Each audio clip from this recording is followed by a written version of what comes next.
I'd have you make out your checks to my defense committee, but I'll be out of jail before you can write the check out. So.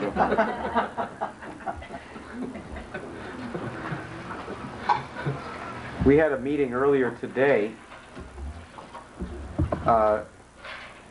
speaking to a media group on the question of, is the media biased?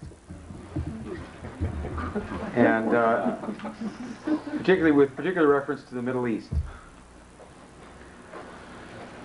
And what I would like to do here today is to discuss the character of our enemy, who it is, where it comes from, and what's the solution to this problem. The agreement that is in the works between the government of Israel, particularly the foreign minister Peres, and Yasser Arafat, is essentially based on the idea that there should be economic development in that area. That is, that there needs to be strong construction of canals and power plants and railroads to build up industry and work in that region for the mutual benefit of all the people in that area. That's the basis, the real basis for these accords. And this, I'm not being chauvinistic when I say that this way of approaching a problem, such a terrible division, is a typically American way to approach a problem like that. And it's typically American, particularly if you go back a little bit in American history. And it's typically American, especially if you contrast it to what has been typically British, or the British Empire approach, which involves the division of people on the basis of race and nationality, the creation of wars in order to continue to maintain power. Now, it's difficult in our time of ignorance, in our time of acceptance of ignorance as being some sort of natural thing. People don't know any history. They don't feel they need to know any history. They don't know any science. They don't feel they need to know any science. This is a catastrophe, this ignorance in our country. It's difficult under these circumstances to bring up things, even if they're very important, and even talk about them. Like, for example, Britain. How are you going to talk about Britain in Southern California? Right? That's a problem, right? Even if you know that it's true and necessary that you talk about that. Really, I think that the most courageous thing that we have to do is to put on the agenda before people for discussion certain kinds of topics that are not on the agenda now, where the media defines the agenda for what's going to be discussed. It's not so much their slant on things. That's not even the problem. Most of the time, they're not discussing an area of a problem at all. It's just not, they don't report the news at all concerning this, let alone the history, the background, or any reasonable approach to it. So here you have this problem. In the Middle East, on February 25th,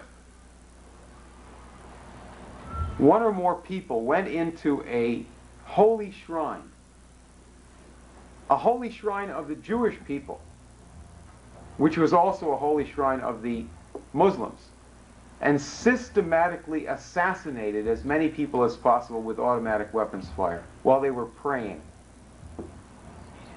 That's what just happened. Hundreds of people were shot. How many died, I don't recall, but hundreds were shot.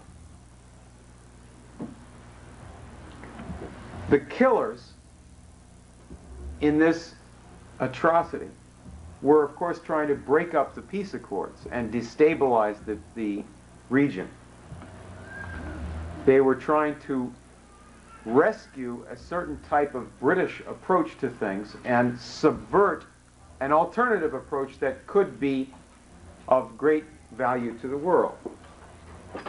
Now what we need to do is to understand who did that and what are they.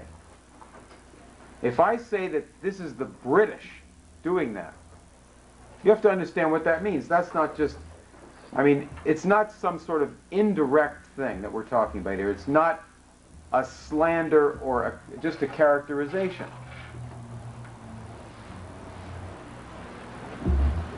In a sense, this is similar to, we published a book called Dope Incorporated.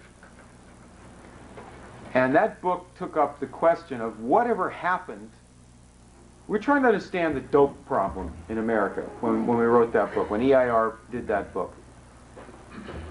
And so we studied the question, whatever happened to the old British Empire opium trade of the 19th century, when they openly went over and made wars to force countries like China to have opium? Whatever happened to those forms of business, to the shipping companies that did that and so forth?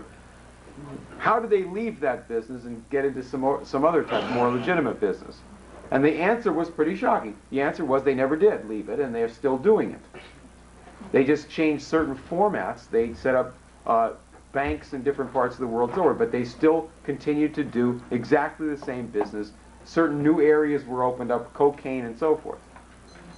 The same thing applies in this area, that you have a long-standing British involvement in the Middle East, which people know something about, and I'm going to get into that tonight, which never stopped. Even though the British Empire doesn't seem to be a big deal in the world, right? What's the British Empire, after all? Nothing, right?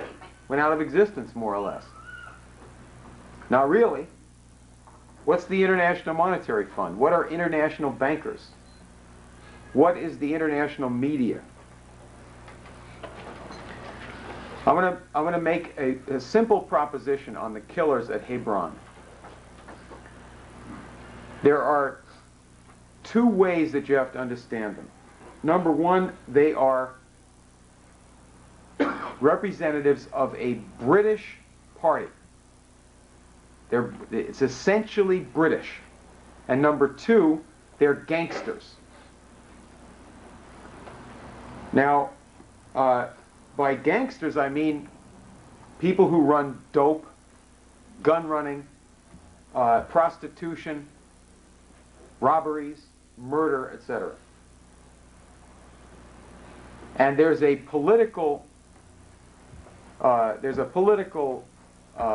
organization of this party within the Jewish community that includes people in very fancy suits. They go by the name of the Anti-Defamation League of B'nai B'rith. And then there's people who wear the clothing of an FBI provocateur, like Meir Kahane, who organized terrorist parties in Brooklyn, and they're still sending guns and people over to Israel to blow the place up. But this is a single party. Now, this is of immense importance to us in many different ways. I'm going to write a word on the board here.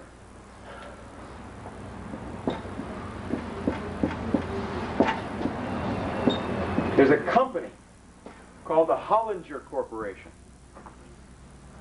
which is a sort of board of directors, in a certain sense, for this party that I'm talking about. The Hollinger Corporation is a newspaper publishing company that owns many different newspapers and probably other types of media, but it's the newspapers that we're primarily concerned about here. This company owns the Jerusalem Post, which is the main English language newspaper of Israel. And that in Israel, the Jerusalem Post is the mouthpiece for the violent, terrorist, anti-Arab faction. Ariel Sharon, the former general, the enormously fat general.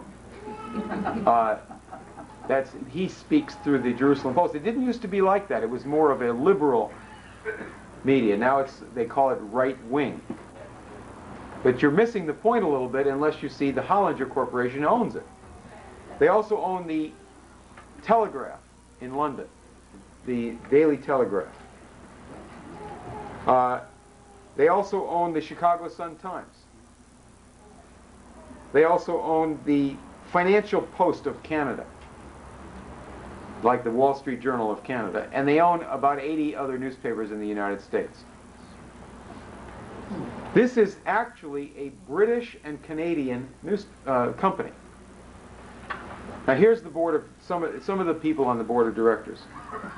Peter Bronfman, who owns the real estate, who manages the real estate operations for the Bronfman family of Canada. Margaret Thatcher, Lord Carrington, and his partner, Henry Kissinger, from Kissinger Associates. David Brinkley, Lord Rothschild, William F. Buckley Jr., whose brother turned down our appeal, and so we have to go to, he's a judge in Washington. Paul Volcker,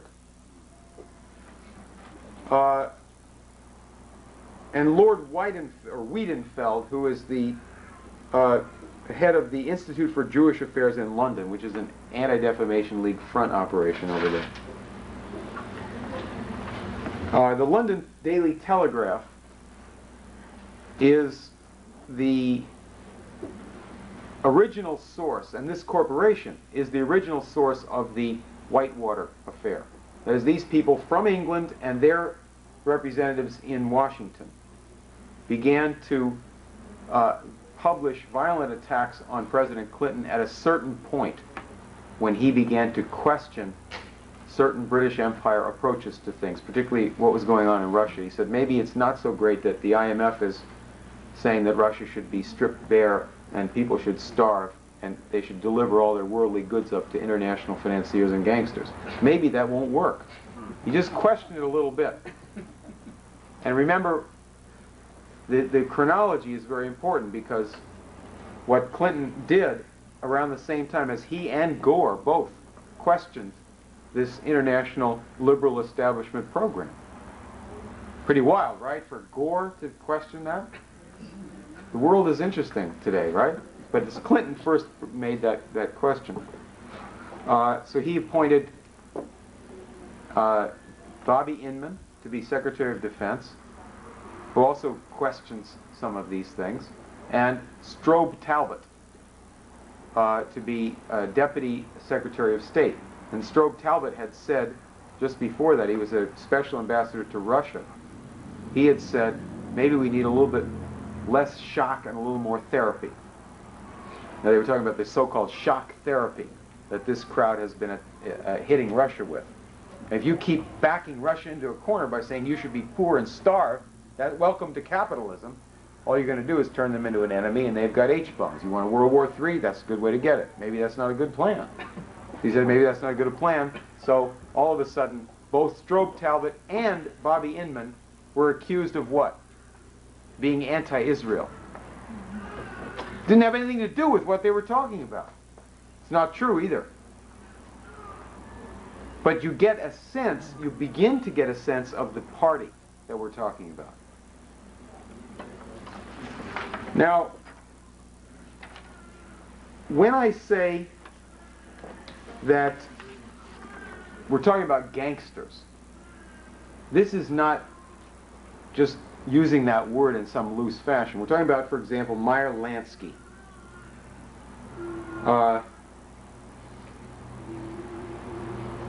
Who is Meyer Lansky? He's dead now, but who was he? He was considered the kingpin of he was the lead financier and organizer for organized crime in the United States. He was born in Poland, and there's a book out. In fact, I have this book right here.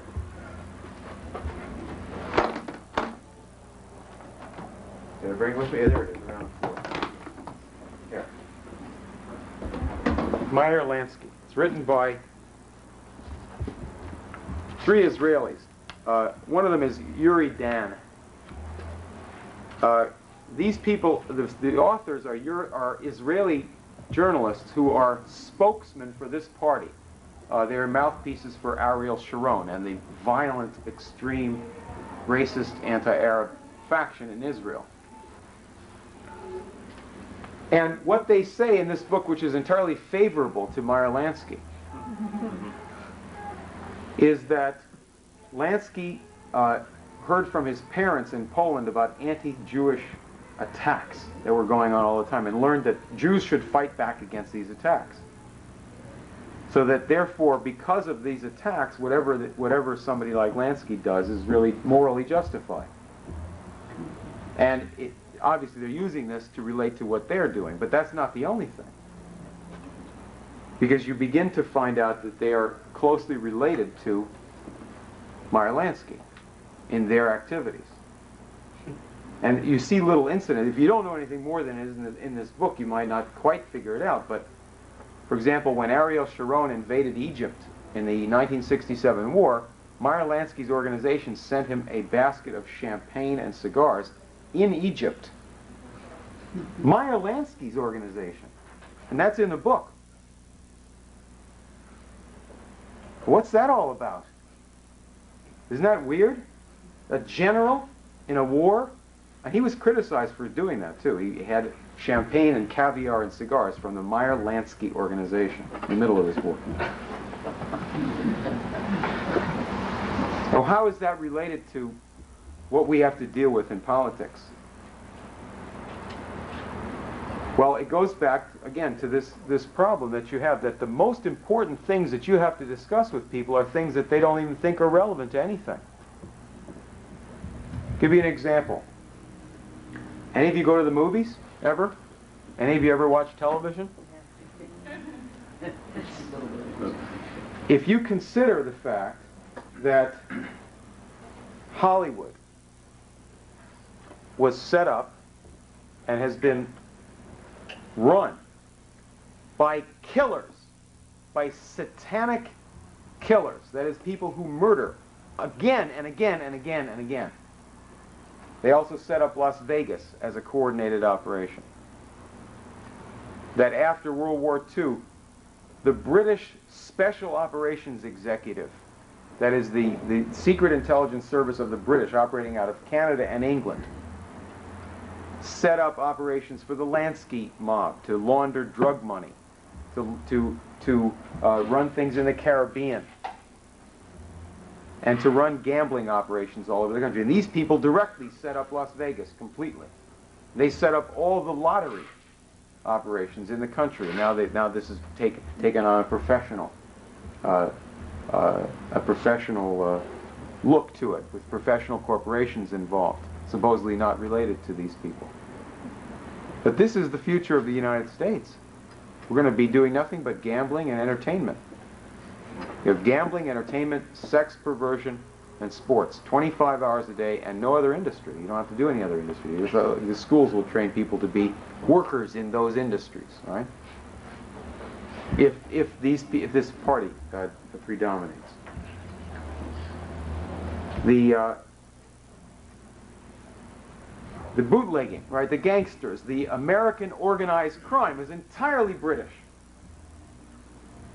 In the 1920s, under Prohibition, you have three principal figures setting that up on this end.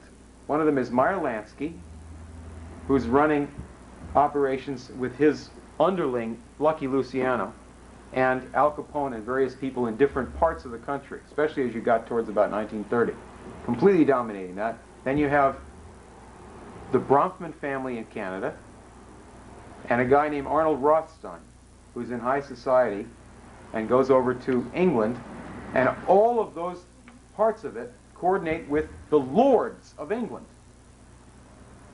Like General Haig, the head British general in World War I. His family runs Haig Scotch, and he's a partner with Bronfman. A direct partner, not a hidden partner. They are a company, 50-50, right? And the gangsters ran all of this under the complete control of Great Britain. Murder, hijacking, arson, constant murders. The amount of murders that were involved in setting up these different things. First, the so-called, bootlegging. But then you get into the post-bootlegging operations, these same channels of dope, smuggling, and gambling, and entertainment. All by the same group. And imagine if you say, let's legalize narcotics, that'll solve the problem. Well, how much are you going to legalize? You're going to legalize murder, legalize every element of this whole thing. That's not the solution to it. Now, where does this come from? What's the background of this arrangement? You can begin to get the smell of this if you're courageous enough, if you go into your own neighborhood and talk to probably even some of your own friends and ask them about the end times. The end times, right? Oh, there's going to be a war in the Middle East. It says so in the Bible. Whoa, God says that the Jews are going to go back to Palestine. They're going to have a war with the Arabs, and that will bring on the end of the world. That's good, because God prophesies that in the Bible, and that's God's will. That's true if God is the same thing as Lord Palmerston. So that if you see somebody believing that, or telling you that they read about that in the Bible,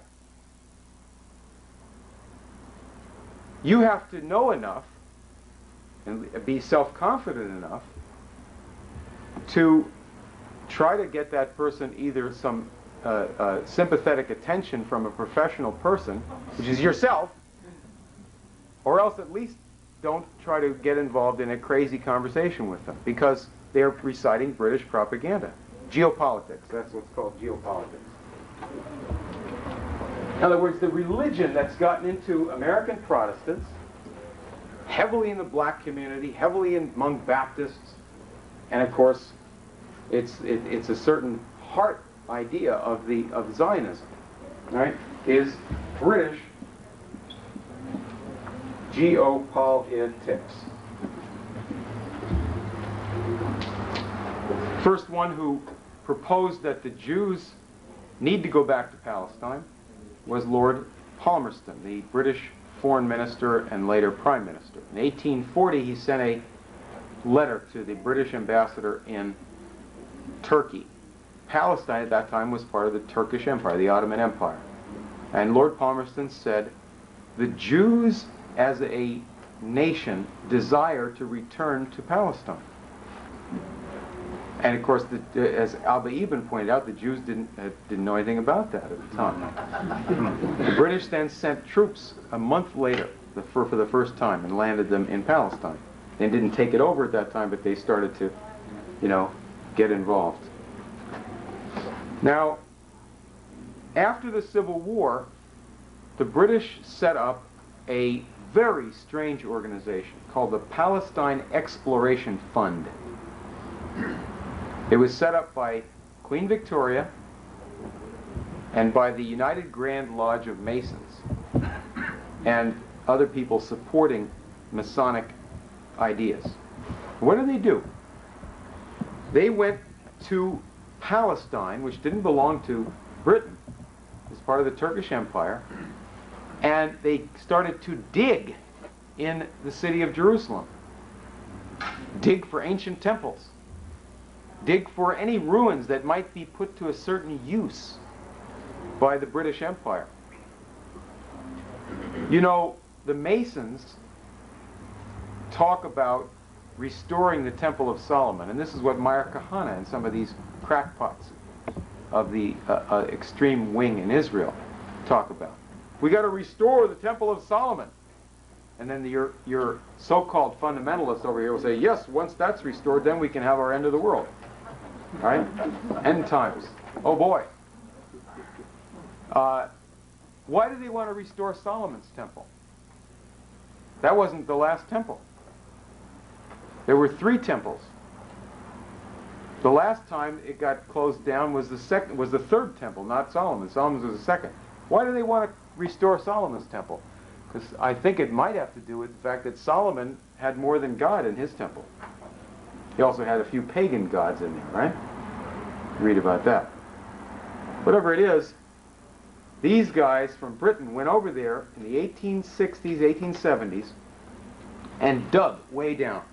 The leader of this, the head of the Palestine Exploration Fund, was a man named Sir Charles Warren, who wrote a book about his experience as the lead. He was an engineer in Her Majesty's Army. Wrote a book called Underground Jerusalem. Another book called The Temple or the Tomb. And he published a book in the 1870s about proposing the colonization of that section of the Ottoman Empire that the British called Palestine, in exchange for taking over Turkey's national debt, right? And he said, let this be done with the avowed intention of gradually introducing the Jew, pure and simple, who is eventually to occupy and govern this country. It is written over and over again in the Word of God. Israel are to return to their own land. It's a British Army guy saying this, right? Okay, so now, who is this fellow? This is Charles Warren. He goes back to England. He takes a few trips to South Africa, spends a number of years killing the natives down there and shooting some of the Dutch people. And then he goes back in 1886 to London, and he starts a new Masonic organization, and it's called the Quatuor Coronati Lodge. We still have this here. Now let's write this down for you specialists in the audience. Quatuor Coronati means the four crowned ones. This is a research lodge of the Freemasons, the British Freemasons. By the way, when I say Freemason, I mean British Freemasons, because as of this point in time in the world today, there's nothing but British Freemasonry.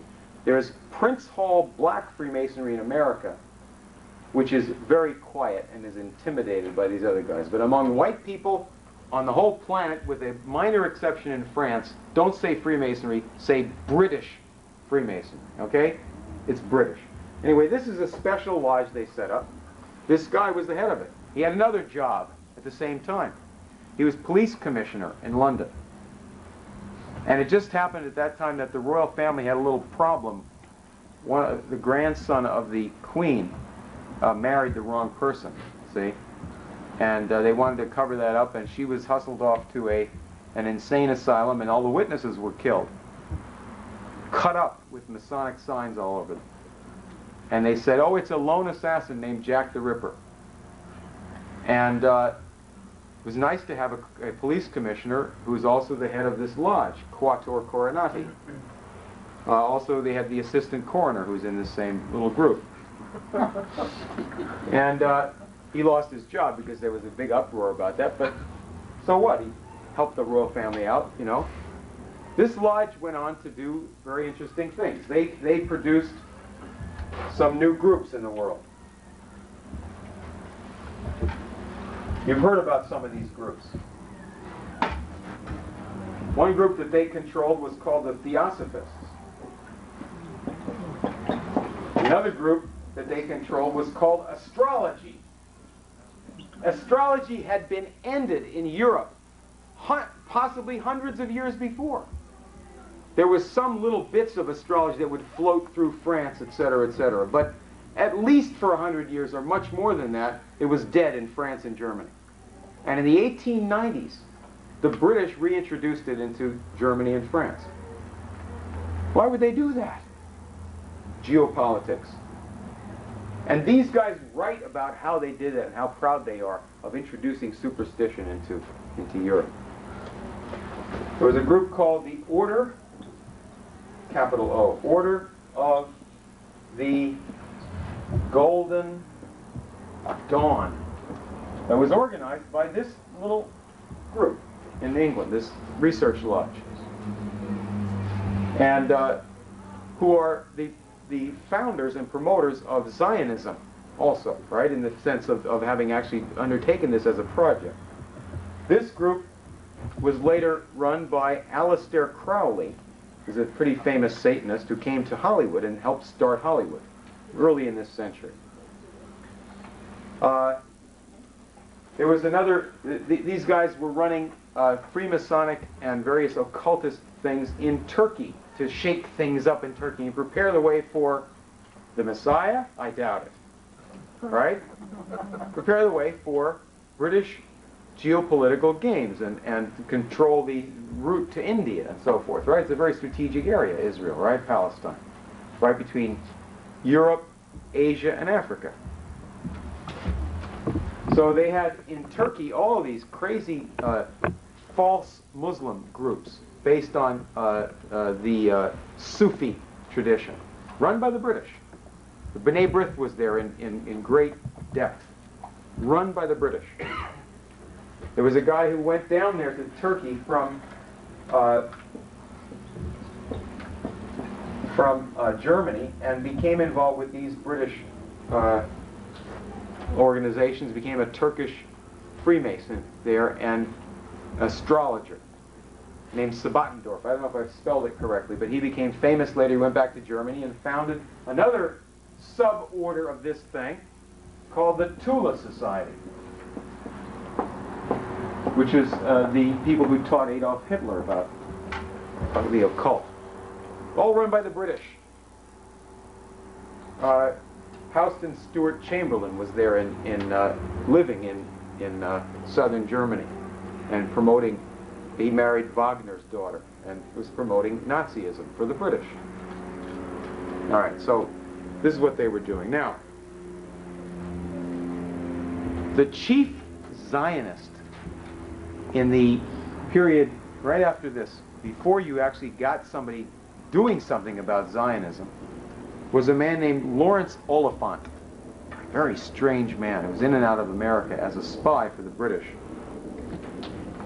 And he wrote a letter to the Foreign Secretary of England. Now this will get you right to your neighbor's problem. By the end times, this is what he said.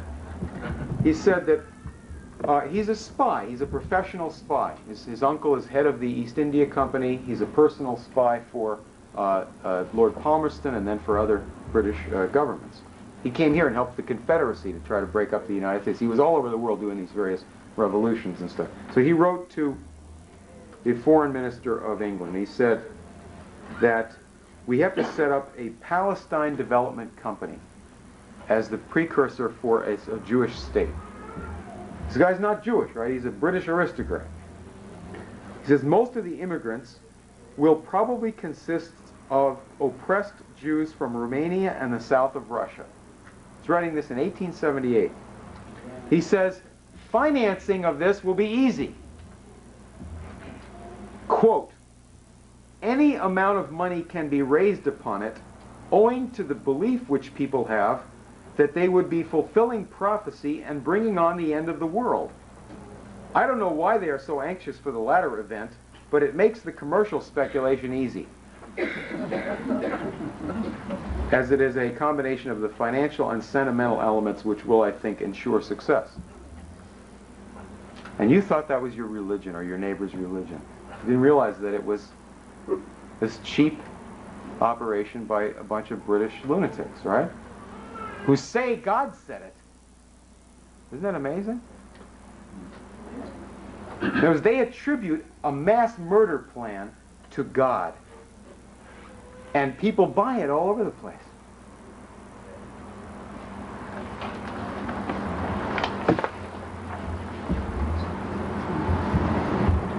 Okay, now, this, oh, by the way, this guy actually eventually moved to Palestine when he left a cult in upstate New York. He moved to Palestine, wrote books on why men and women should not have sexual relations, and eventually died of syphilis in Palestine. Lawrence Oliphant, a very famous man in the 19th century. Yes, sir? I have a question. So, would I be safe to say that the British also controlled the activities of the Crusaders fighting against the Muslims during the... No. You don't try to take the British back that far. The British problem only starts as we're talking about it now, around 1500, 1600. Because before that, there were other people. Like the British didn't start the slave trade or anything like that. England was a fine country in times past. And it got corrupted. But let's save that for later, okay? You can finish up this introduction to the problem with the character of Lord Balfour, B-A-L-F-O-U-R, who was British Prime Minister at the beginning of this century, the same time as Teddy Roosevelt was president and Edward VII was the king. And he was a completely insane person. He believed in the end times. He believed that the universe would eventually consume the earth, or the sun would blow up and consume the earth in 1 billion years. But that's still going to happen, and therefore everything man does is of no value whatsoever. The universe simply yawns at man. Very strange viewpoint for a human being to have. He proposed that that Jews should not come to England. He told this to the Parliament, that what they need to do is go over to Palestine because we have some use for them over there. He didn't like Jews. And then later on, when he was foreign minister in 1917, he was the one who made the famous declaration, the Balfour Declaration, saying the British Empire will look favorably on having Palestine as a homeland for the Jews. He was also the head of the Psychical Research Society. And it was the president of that in England and ran many Americans who were in that, like William James, the so-called father of psychology. Many of these people are wildly insane and are therefore qualified to be psychologists. Now, what is this party that we're talking about? Does this affect us in other than these types of areas? Let me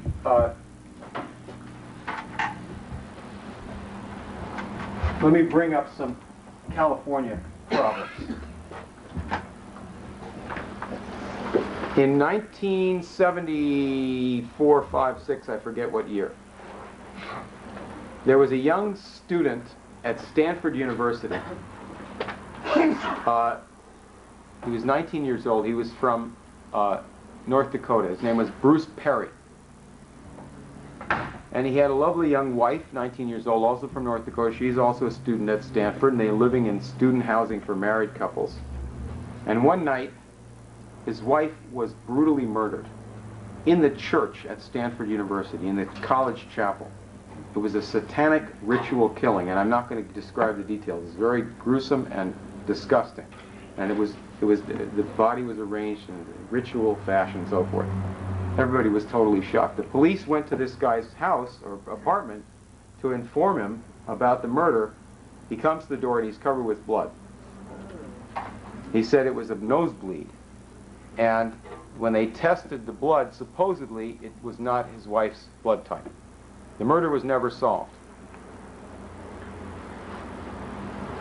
This Bruce Perry went on to become a famous psychiatrist. He is the head of the Baylor University Medical Psychiatric Operations in Texas. He is a national spokesman for the theory that there is no such thing as satanic ritual crimes. Now, this is extremely perturbing, not only because of what happened to him, but because the murder of his wife became perhaps the most famous satanic crime in American history, because it was the opening scene in a book called The Ultimate Evil, written by Maury Terry. In that book, Maury Terry, who was a newspaper man up in New York, got onto that murder by interviewing a guy who was in jail for committing some other murders, a guy named David Berkowitz, who was arrested as the Son of Sam killer in New York City. He'd supposedly killed a bunch of people in New York for no reason. He supposedly told the press, there's an evil dog who told me to do this. Well, then when they got into interviewing him, he said, well, actually, I took the fall for this group that I'm in. It's called the Church of the Final Judgment. The Process, Church of the Final Judgment. And he said, he told Moritario, by the way, this woman, Arliss Perry, was killed by people when in this cult, when she interfered with what they were doing. And Charles Manson was in it too. And his whole ideology comes from this. Now what is this thing? This is a British group that came over from England to America in the 1960s, and it's still around. Headquartered now in Canada. But this was a satanic cult. And this guy, Bruce Perry, whose wife was killed by them, is now a lecturer for the Cult Awareness Network. And he spoke at their November conference in Minnesota as an expert on what happened at Waco, Texas. The reason he knew all about that was that the FBI hired him as their expert on David Koresh. Because he is an expert on on sex crimes against children. He has experience with that, huh? Yeah, he has a lot of experience in this field of some type. I don't say anything about what happened to him. I don't know. Was he in on his wife's murder? I don't say that. I just know that he's now protecting those who killed his wife. The interesting thing about this is that when you dig a little bit behind these organizations, you find that the Cult Awareness Network is run by the same people who run the satanic cult. The same people. There's a group of foundations and law firms in New York City that fund the Cult Awareness Network and the American Family Foundation. And the same people are the lawyers and protectors and interveners for the Process Church of the Final Judgment. Just an idea on what they say to their kids that they get involved in this. When they first came over from England, they said there were three gods: Jehovah, Lucifer, and Satan. That got to be too complicated. I guess people have a lower attention span, in later times in America, so they dropped Lucifer. He's not as interesting. So you just have Jehovah and Satan. And this is the format that's in their magazine. It's published was published on a monthly basis. That God is going to end the world, the sinful world, and Satan is going to execute the final judgment, right? And therefore, if you serve Satan, you're serving God. Hey, is there anything wrong with that? Doesn't that fit in with the end times? Who would assassinate mankind in a war? Who would deliberately cause a war that would result in the mass extermination of human beings? Satan would do that, right? You can't blame that on God. And that's your end times, right? Pretty sick, right? Pretty silly. And yet some people attribute that, or say that that is fundamental to Christianity. Isn't that wild? Now, where does that really get you? What are you looking at when you look at that? We've had a really rough century. We've had a rough century. You go back to World War I, completely senseless war. World War II, massive bloodbath, unprecedented in human history, at least in Europe anyway. And then you have the threat of nuclear annihilation, the times that we're all alive. And a pretty dangerous time right now, right? With people running around murdering people in church or while they're praying, right, en masse, to try to provoke something. Let's see what this party has been doing in this. I would point your attention to a house, single house.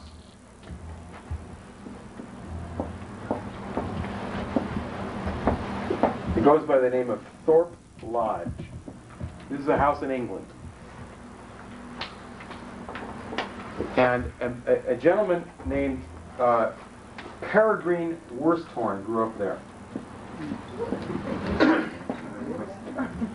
A gentleman of the highest type. I have to spell it right here. And he had a mother one time named Priscilla. I probably haven't spelled it right. She married a man who became Peregrine Worsthorn's stepfather, a guy named Montague Norman.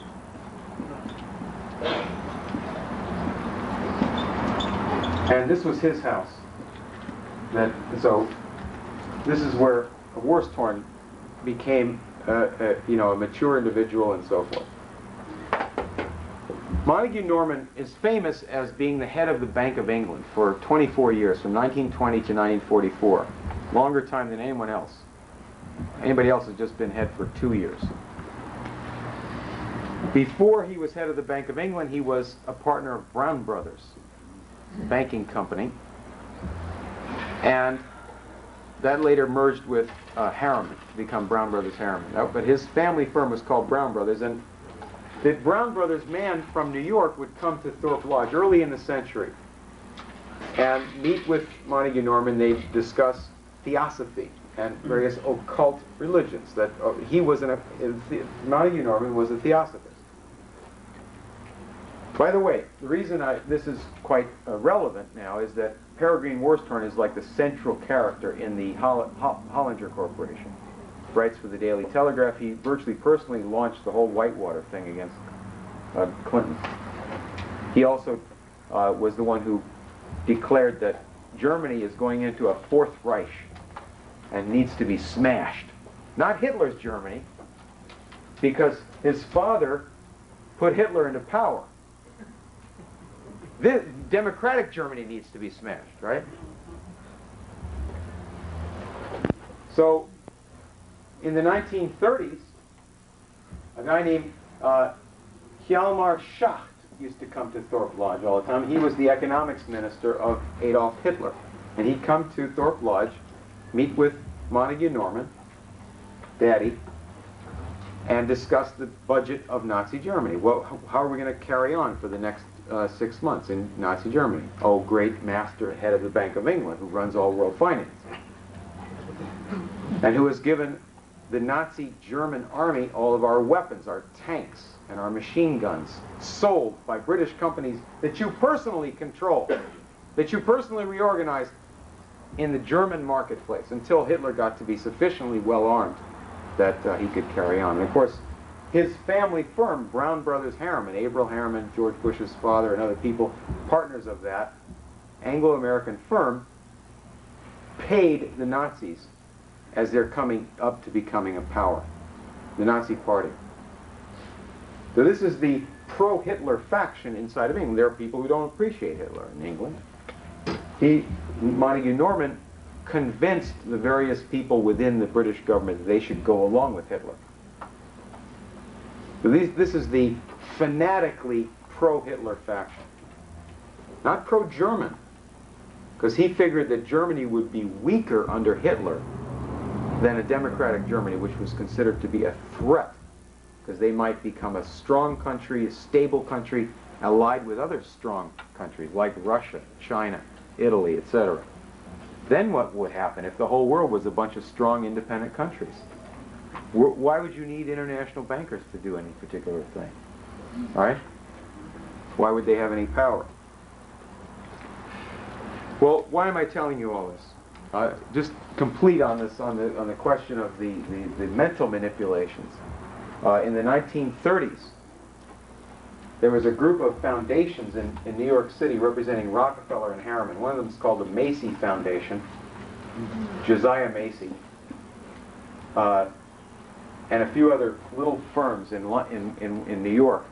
And they're the ones that now control the funding of the Cult Awareness Network and the Process Church of the Final Judgment. In those days, they were sending money over to Germany and Austria to set up psychiatric institutes to preach race purification, various forms of racial extermination, and so forth. Money coming through this and from Rockefeller Foundation, all of it controlled by this guy, head of the Bank of England, who's constantly coming back and forth to New York to coordinate this stuff. Now, there's a Jewish bank involved in this, the Warburgs, who coordinated the activities of Harriman and this firm in Germany. In this book, they describe, Lansky describes, because Lansky speaks in this book all the time. This is mainly quotes from Meyer Lansky, great genius of organized crime. He says that in 1935 there was a judge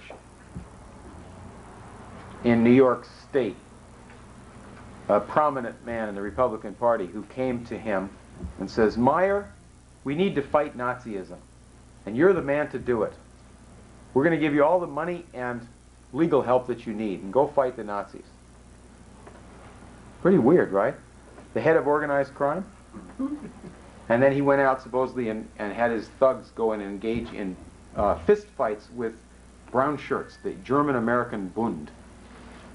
And they'd had fist fights. They got on the news. Well, the judge was a guy named Proskauer, and Proskauer was actually in the American Jewish Committee, and that was this party that we're talking about. In other words, these are the people. They made public statements attacking my father and others who were in the boycott against Nazi Germany. In other words, this is the pro-Hitler faction of finance, including the B'nai B'rith and the American Jewish Committee. So these are the people who are supposedly paying Meyer Lansky to fight Nazism. But they didn't want Jews to fight Hitler. They didn't want boycotts against Hitler or anything like that, because they're working with the whole British party that's actually putting Hitler into power. So how'd this all end up? How did somebody like Baruch Goldstein, this guy who killed all those people while they were worshiping, get to be so crazy with racial hatred that he would do something like that? It's not based on religion, because this gang didn't get religion until a certain point. They said, well, that would be useful for our faction. So they adopted this religion at a certain point. They got to be so-called conservatives or orthodox or something. They're not. Most of them are former, either former communists, or they're mainly anti-Western types from Russia, like Dostoevsky. Well, what happened is at the end of World War II, there was a certain kind of a project to make people as crazy as possible about what had just happened in World War II. And there was a final meeting at Thorpe Lodge. Now remember, Montague Norman was a theosophist, the principal architect of the Hitler regime, and in fact of the psychiatry that was practiced under Hitler, where they started killing people and training murderers. These were psychiatrists that were coordinated by Anglo-American people. At the end of the war, they had a meeting at Thorpe Lodge to set up what was called the World Federation for Mental Health. The most insane people that had ever walked the face of the earth, right? They set this thing up, and that's what they did there in 1948 is the basis for all mental health and psychiatric organizations today on this planet. One of the meetings they had there was a meeting on the subject of guilt and how to manipulate guilt, how to use guilt. They had a specific session on German collective guilt. And off of that, they published a book called The Authoritarian Personality. That was published by Proskauer and the American Jewish Committee. That is, the pro-Nazi group in America and Britain published the literature telling you about the guilt of the German people for the crimes of Hitler. The keynote speaker at that conference on German collective guilt was Margaret Mead. And the chairman of the meeting was the head of the Scottish Rite of Freemasonry's Insanity Project. Project on Insanity, run by Scottish Rite psychiatrists. He's over from America. So this is a bunch of British ghouls, and they're American hangers-on. They had Carl Jung was a vice president of this Congress. Freud's daughter, Anna Freud, was a vice president. All the leading British people in the eugenics movement, and all the leading British people dealing with building up the Soviet Union, because right after the end of World War II, they didn't have Hitler anymore, so they had to have some new dictatorship in Europe, so Europe wouldn't be republic-oriented, so they brought in communism into half of Europe. That was done by the same group of people, by Harriman, remember? Harriman was the ambassador to Russia. He arranged the Yalta meeting, and this whole little clique. So they just brought in a new type of totalitarianism.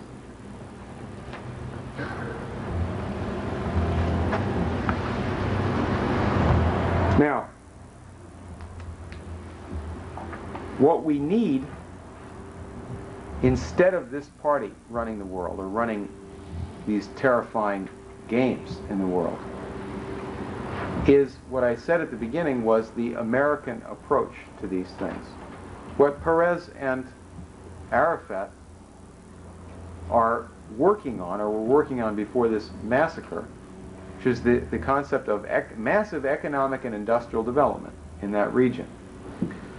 Now, can you put that on the table for discussion for people? Oh, well, that's not on the agenda. We're into something else today. We're into end times, we're into environmentalism, all these different concerns, right? Not the American system of economics of the 19th century. Who ever heard of that? Well, I'll give you a hint. Who heard of it? The Irish heard of it. There was a man named Arthur Griffith, who was the head of the Sinn Féin party, the Irish Nationalist Party, in 1920. And he died about 1922, I think, but he was actually president of Ireland for a little while. He was a real fighter. And he wrote a book about European affairs to try to educate Irish people about what's really going on in the world. And he said in this book, in our century now, he said that Henry Carey, who was Abraham Lincoln's economics teacher, created the modern American nation. And that Friedrich List, who was a friend of Carey and was involved with very obscure types, Friedrich List, a German, created modern Germany. This is this Irish leader in 1920. He also said that the British ran the French Revolution. Not the Illuminati, the British. Don't give me any Illuminati. How come the Illuminati didn't overthrow the British government if they're so interested in overthrowing governments and being communists and so forth?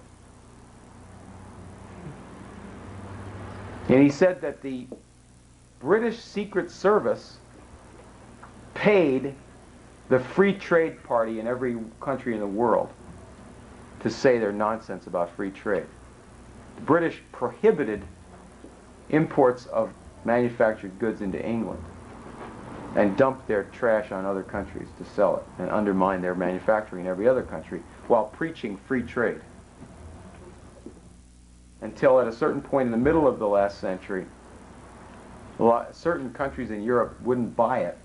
And so the British had to change the law in England just enough to convince the other people that free trade was on the agenda. And a lot of other things this Irish guy is writing about in our century. His name again, please? Arthur Griffith. You can find him in the Encyclopedia Britannica, but they won't write what he said. They'll just tell you that he existed and he was famous and president and so on and so forth. But gosh, people as long, not so long ago as 1920, still knew about these things. People in America today know something about the British. For example, they know that there are people in America called Anglophiles. And they have some pretty bad attitudes about things, race attitudes or aristocratic attitudes or anti-Christian attitudes or what have you. They don't necessarily put the one and the two together. They don't know today what people knew in the 19th century, or even if they see it, they don't want it to register because they say, well, how could I tell anybody else about this? So I read it and I forget about it. A simple fact that was known in the 19th century, that Adam Smith, the original of Michael Milken, who said that economics is just about getting rich. And that's all there is to it. You set up your system so that people can get rich who are able to, and that'll work out for the best. And that's all economics is about. But that in the 19th century, people knew that Adam Smith represented despotism, tyranny, reactionary politics, oligarchism, force, British Navy bombarding ports of people and so forth, and setting cities on fire like in China and so forth. That's what was known and understood in the 19th century, and that freedom had to do with having your own powerful government. Your government. Not owned by some foreign bank or some foreign power, but owned by your people, and it has its own bank, for example, like the Bank of the United States set up by Alexander Hamilton. This kind of an idea, in opposition to the British satanic idea about what man is all about, was understood in the 19th century, and it's forgotten about or excused from the memory today. So I would propose, now finally to conclude here, and then I'd like to have an interchange here, I would propose that the solution to this problem of the end times is not to destroy the world and to destroy mankind, as some people think God wants to do, wrongly, because it's the British Empire that wants to do that, or that wants to talk about that, but rather that we should do what God did at Sodom and Gomorrah, which is finish off this end times party. What party? The end times party, the people who are preaching the extermination of mankind. This gang, like this guy Baruch Goldstein, like Henry Kissinger, like Lord Carrington, like Lady Thatcher, like George Bush. This is a party, Meyer-Lansky party, the people who set up Hollywood. Hollywood as an institution, and this party of gangsters. You have to count the number of bodies, dead bodies, piled up by the hundreds in the establishment of Hollywood and of Las Vegas, and of what is being proposed to you for your future by this party. I would say instead that we go back, take a trip to Israel sometime, and you'll see by the Dead Sea, there's a little site, and you may see a sign, like a road sign or what have you, where Sodom and Gomorrah were. Now if you look down, as the bus comes over the ridge, you look down in the valley next to the Dead Sea, it looks like God smashed up this area real hard. It just looks just like that. It's in the Great Rift Valley. The whole thing was shaken up all the way down to Africa. And in Hebrew, the words are Sodom and Gomorrah, which means closed and finished. And they don't mean the world. They're talking about those guys. We need to finish off this party, to close this party that we're talking about, so that mankind can live. Spell the name of that party. What's the name of the party? Spell it. The British Empire. British, I'll be more specific. British empiricism. Empiricism. In other words, I mean, that's a very serious question. What is it? What's a way that you can identify this generally? Well, you can identify this in many fields. It's not just a group. It's a way of thinking also. Up until about 1815, Sir Isaac Newton was considered to be a fraud. Cheap. He's called an empiricist. Right? That used to be another word for atheism. If you were an empiricist, that meant that you didn't even pay any attention to any deeper cause of anything than what you saw or perceived with your senses. And so you're obviously a charlatan in science. But after that period, when you have these characters taking over our universities, and you have the proliferation of British Freemasonry and various forms of corruption in culture, you have all kinds of things presented to people as if they were scientific and great. Until in the 20th century it becomes totally laughable, and people are embarrassed to even talk about these things. For example, Picasso becomes a great artist at a certain point.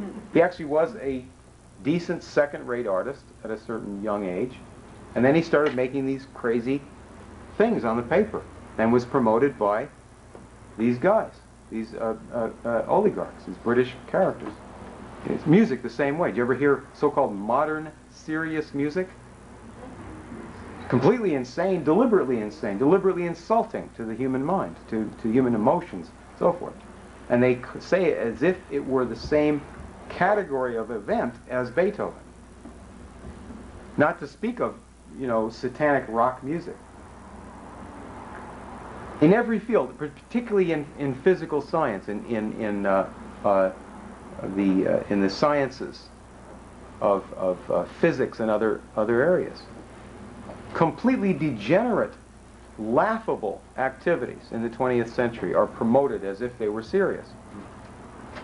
And then, of course, you have the British empiricist line that's drawn that says that science and religion must be always separated from one another, whereas the classical scientists, the ones who made all the great discoveries, were always deeply religious people.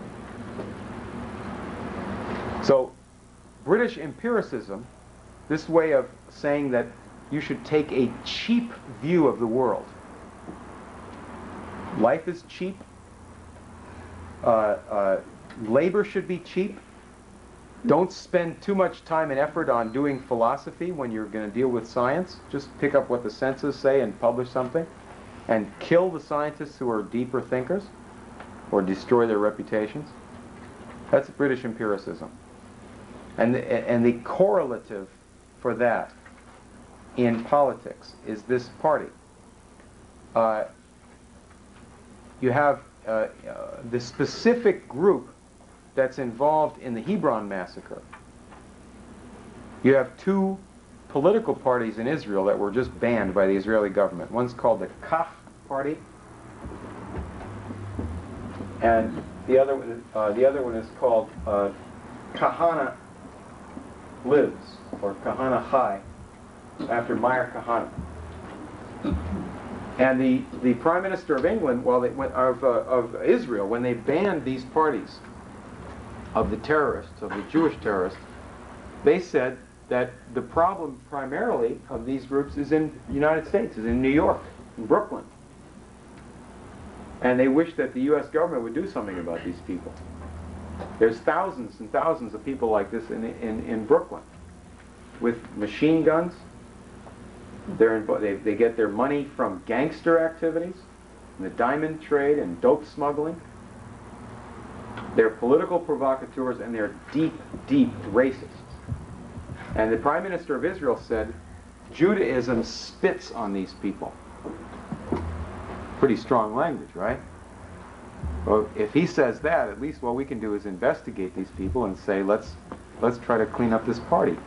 In the business world, this party is represented by, and in the political world, in the more respectable so-called political world, this party is represented by the Anti-Defamation League, ADL. And if you want to clean up this party, you have to close down the ADL.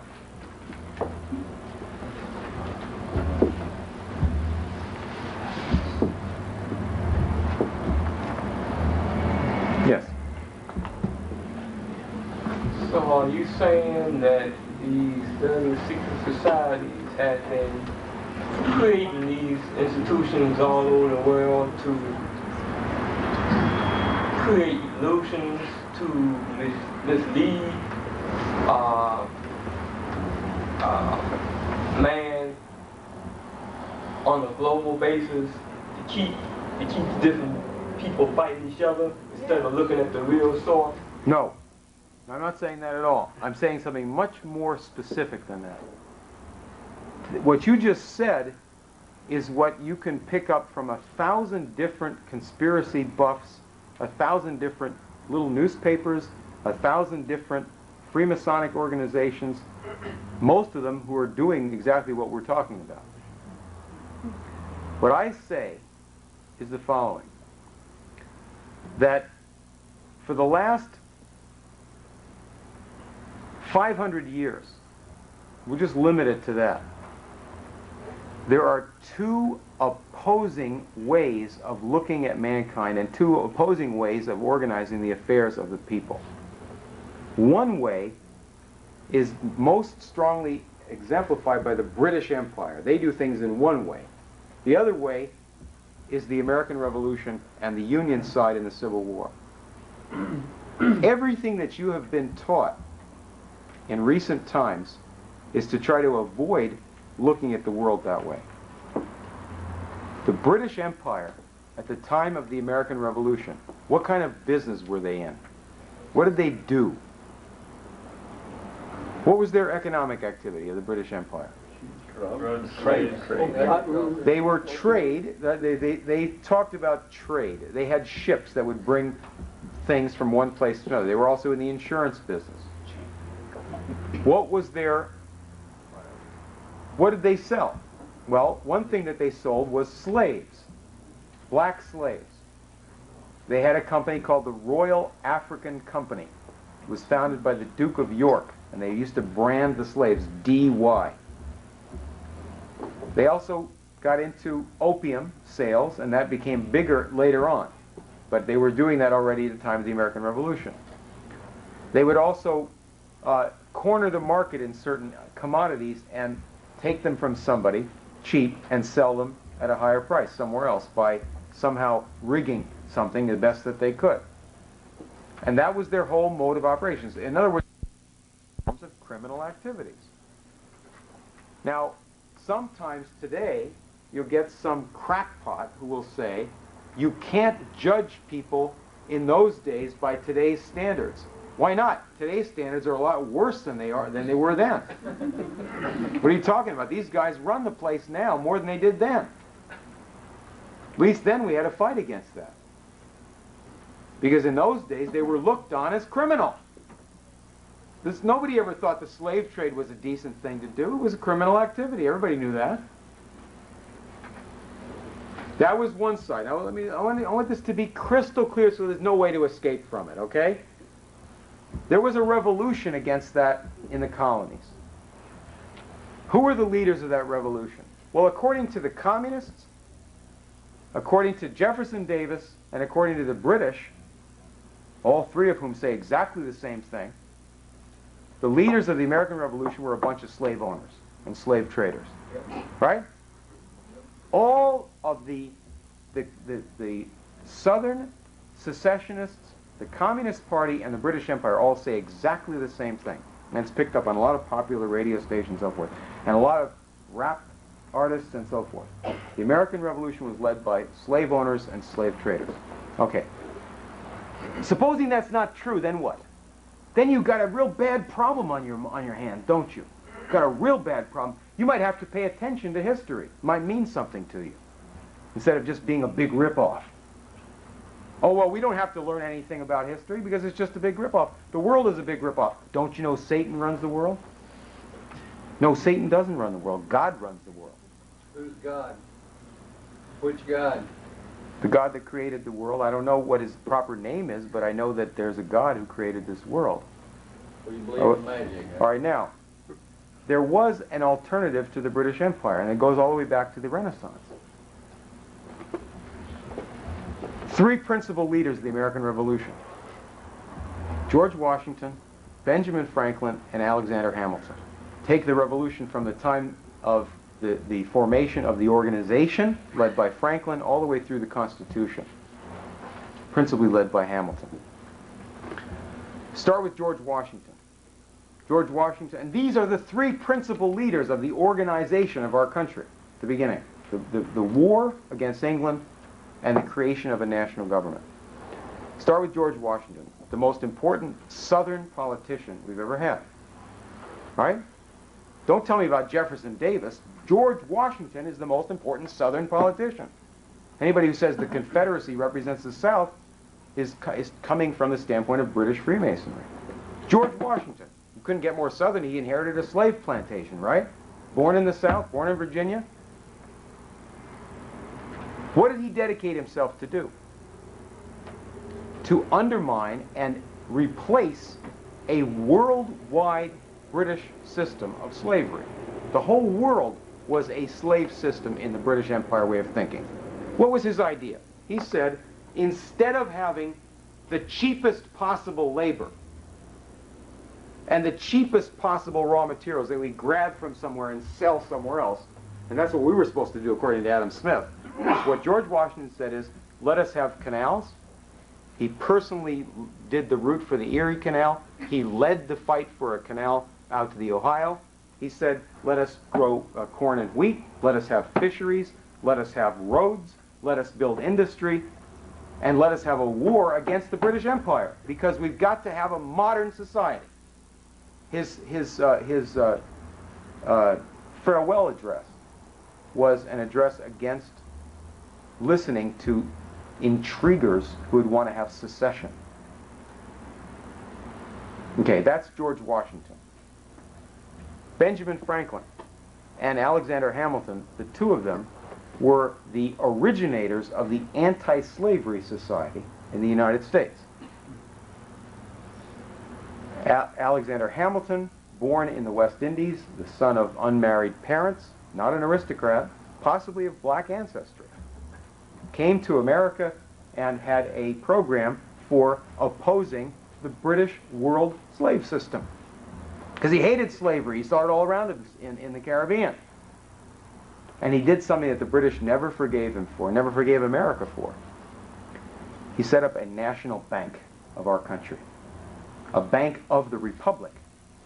The Bank of the United States, which he personally controlled as Treasury Secretary for Washington.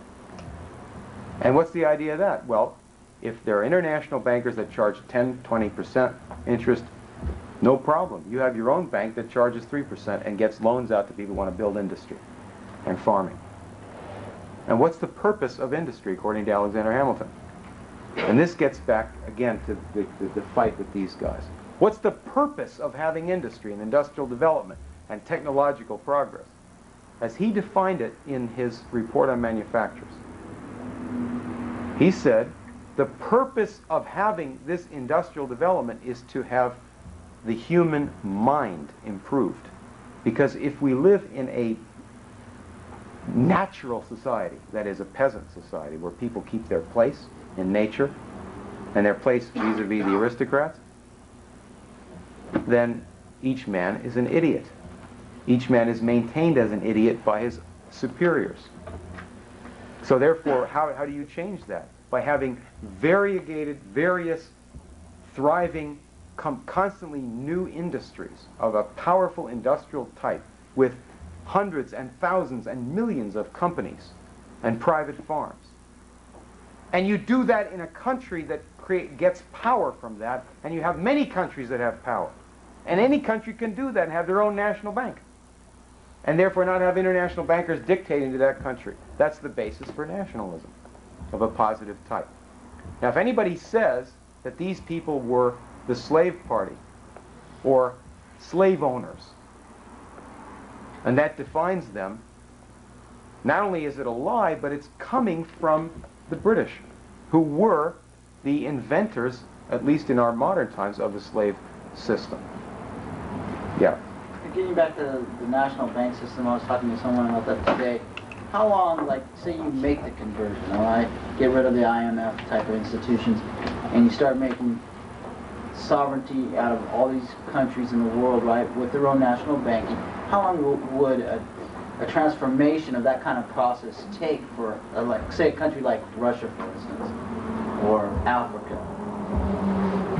If you wanted to implement that after, you know, people accepted it and said, well, now let's do this national banking for Africa. Well, LaRouche had a question similar to that at the conference in Virginia, right after he got out of jail. He said, supposing I were elected president, I wouldn't have to even take office, and half of this would be accomplished. Because people all over the world are sitting there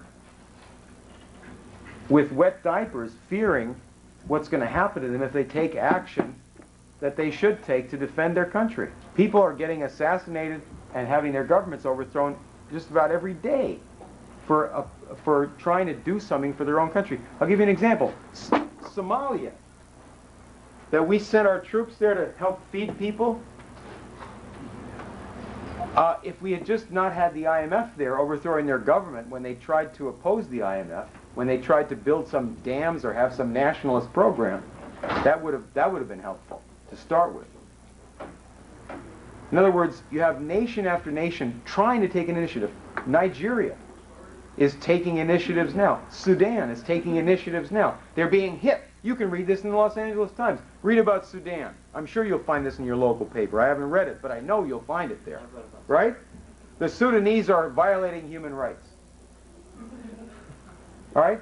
Well, what are they doing? Well, they had Helga Zepp-LaRouche there speaking, addressing a conference. That's a big violation of human rights right there, obviously, right? Malaysia. This is a terrible violator of human rights, right? They have a harsh, feudalistic dictatorship.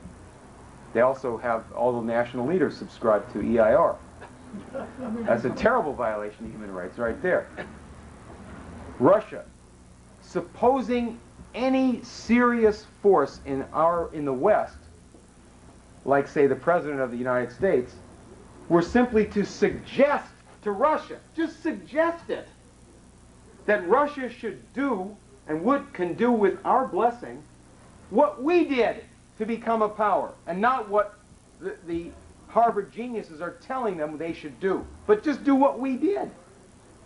Every railroad in America was built with government financing. Not just Lincoln's railroads, the national railroads, they were built with federal government money straight out. But the local railroads all over the country, cities and states would finance them. That wasn't the most efficient way to do it. It wasn't communism. That was the American system. You had a partnership, public and private. How come we have steel mills in America? We didn't have them before Lincoln. Why did we suddenly start building steel mills? Because we used to buy cheap British steel. The government put a 50% tariff in. Abraham Lincoln's government. How come we have so many private farms? Whereas a lot of countries, you either have communist collectivism or you have big landowners and only a few, the little guy has almost nothing. How come we have so many private farms? Family farms, or we used to. How do we get that? You had a strategy by people who at various times got themselves in power in our government, like Henry Clay or Alexander Hamilton or Abraham Lincoln, some other people. And their strategy was, let's make sure that the price of federal land that's sold to families for a farm is just the right price so that individual family farmers can afford to get it and big corporations won't buy it all up. Lincoln thought that wasn't going fast enough, so he said, let's just give it to them. If you are a private person, 21 years old age or older, or the head of a family, you get a quarter square mile of land for free. And we'll loan you the money to make sure you can build a house on it. That was the American system. We had hundreds of thousands of farms set up that way, and millions of farms set up in similar ways. In fact, predominantly black regimes in South Carolina and Mississippi and elsewhere after the Civil War, run by black people, had similar programs for white and black in those states before they were killed off by the Ku Klux Klan. That's the American system. That's how we built up our country. Anything modern here comes from that approach. We tried to do some of that in the 20th century too. We had the TVA, we had the Kennedy space program, we have public airports and so forth and so on. Not communism, but the government has a certain role to play. Your nation has a certain role to play. It's the idea of a nation. All we have to do is just suggest, and that's what Clinton just began to question the opposite thing a little bit, and he got slammed. And all the Republicans jump on the bandwagon, right? But if you have this proposal on the table, as LaRouche has been making ever since, right? Going back to 1975 when he went to Iraq at the invitation of the ruling party there and proposed Arab-Israeli cooperation on the basis of massive industrialization in the Middle East, and Kissinger slammed him and threatened murder to anybody who went along with it. That just has to be put on the agenda. And what, as Martin Luther King said, you have to never let them rest. And that's the way you win. You go after the enemy, these guys, never let them rest, and put the real agenda on the table, and you win. That's what has to be done, yes. Yes. One point of clarification I'd like you to comment on, if you would, please. To see if I understood what you were saying at one point in your talk tonight. 2 or 3 times, approximately, I got the impression you were equating as to one point. British teachings here about end time stuff, and the word fundamentalism was used about end time teaching. You know, about both of those need to be squashed. But actually, fundamentalism teaches 100% opposite. They teach that Christ comes back to stop man from destroying himself and sets up a millennial reign for 1,000 years, which cannot be a destroyed earth. And so it's just the opposite.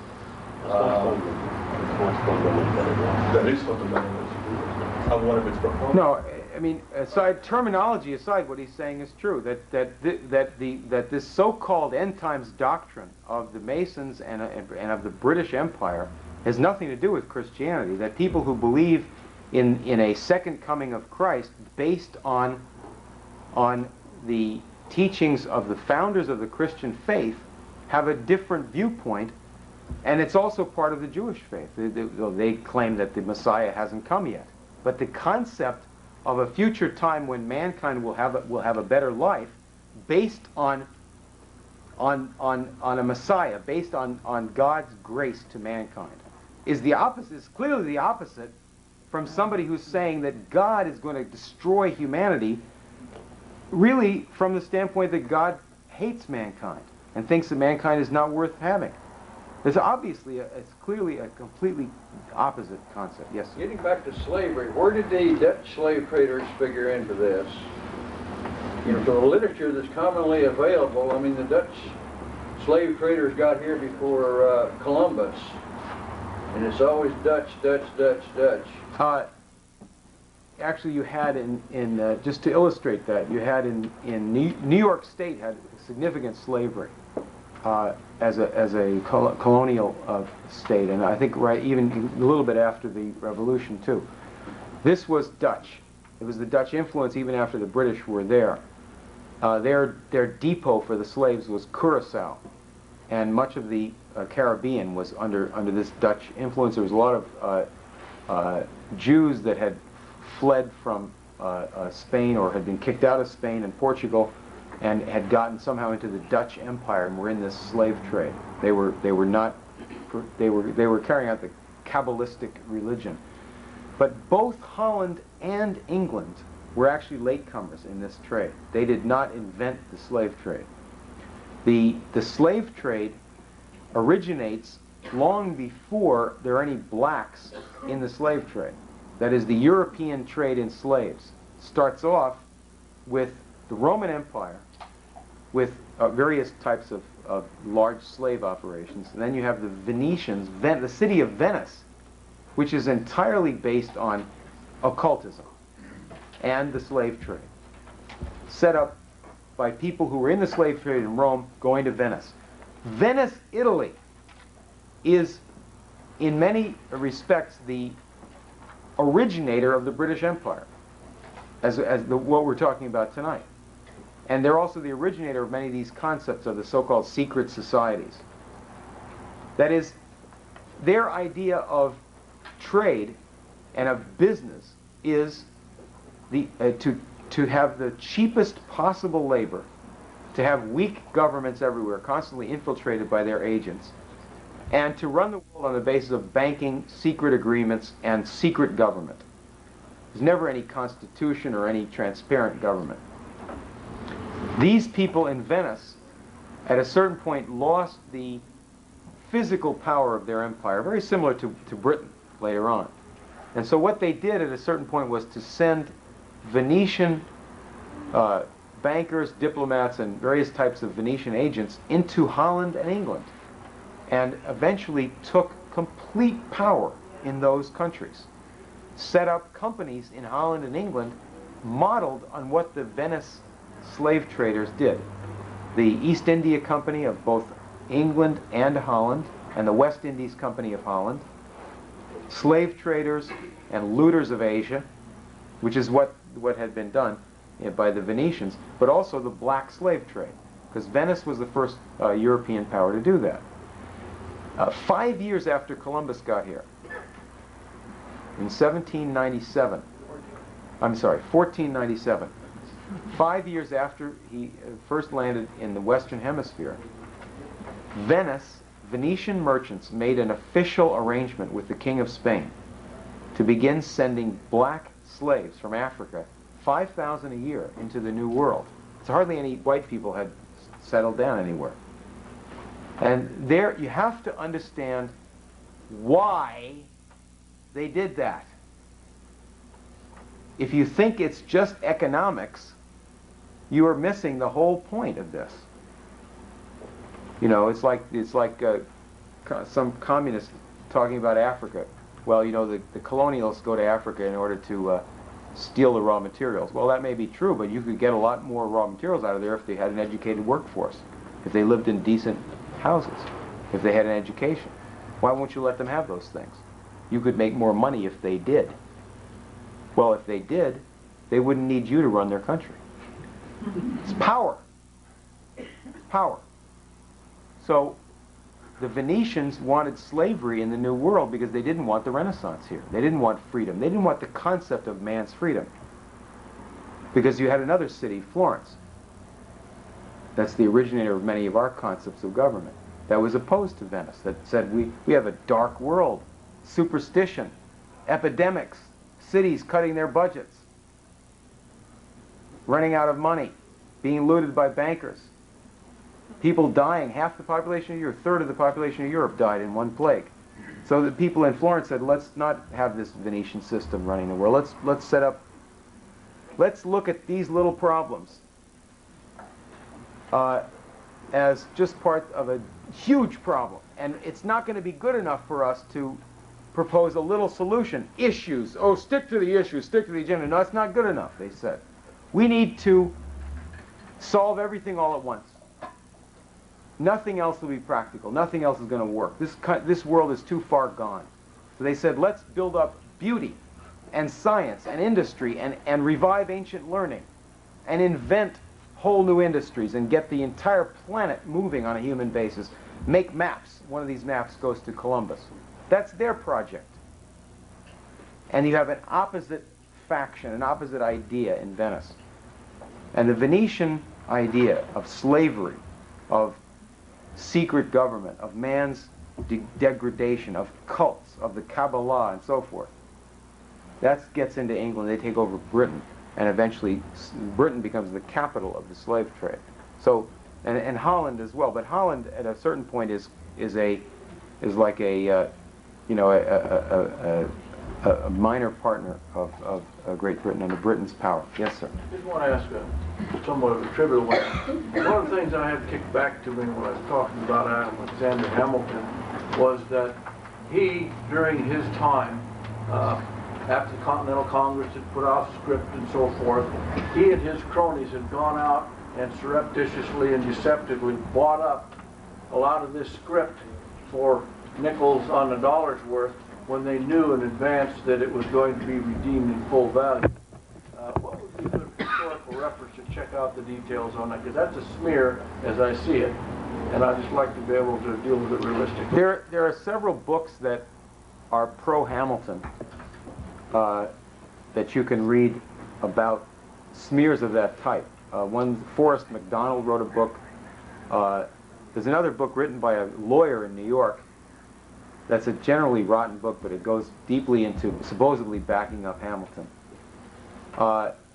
Hamilton is portrayed I mean, if you talk specifically about Hamilton, you can't get into this thing that the founding fathers were all slave owners, since clearly Hamilton was no slave owner and was devoted his life to fighting against slavery. They bring up some other stuff on Hamilton.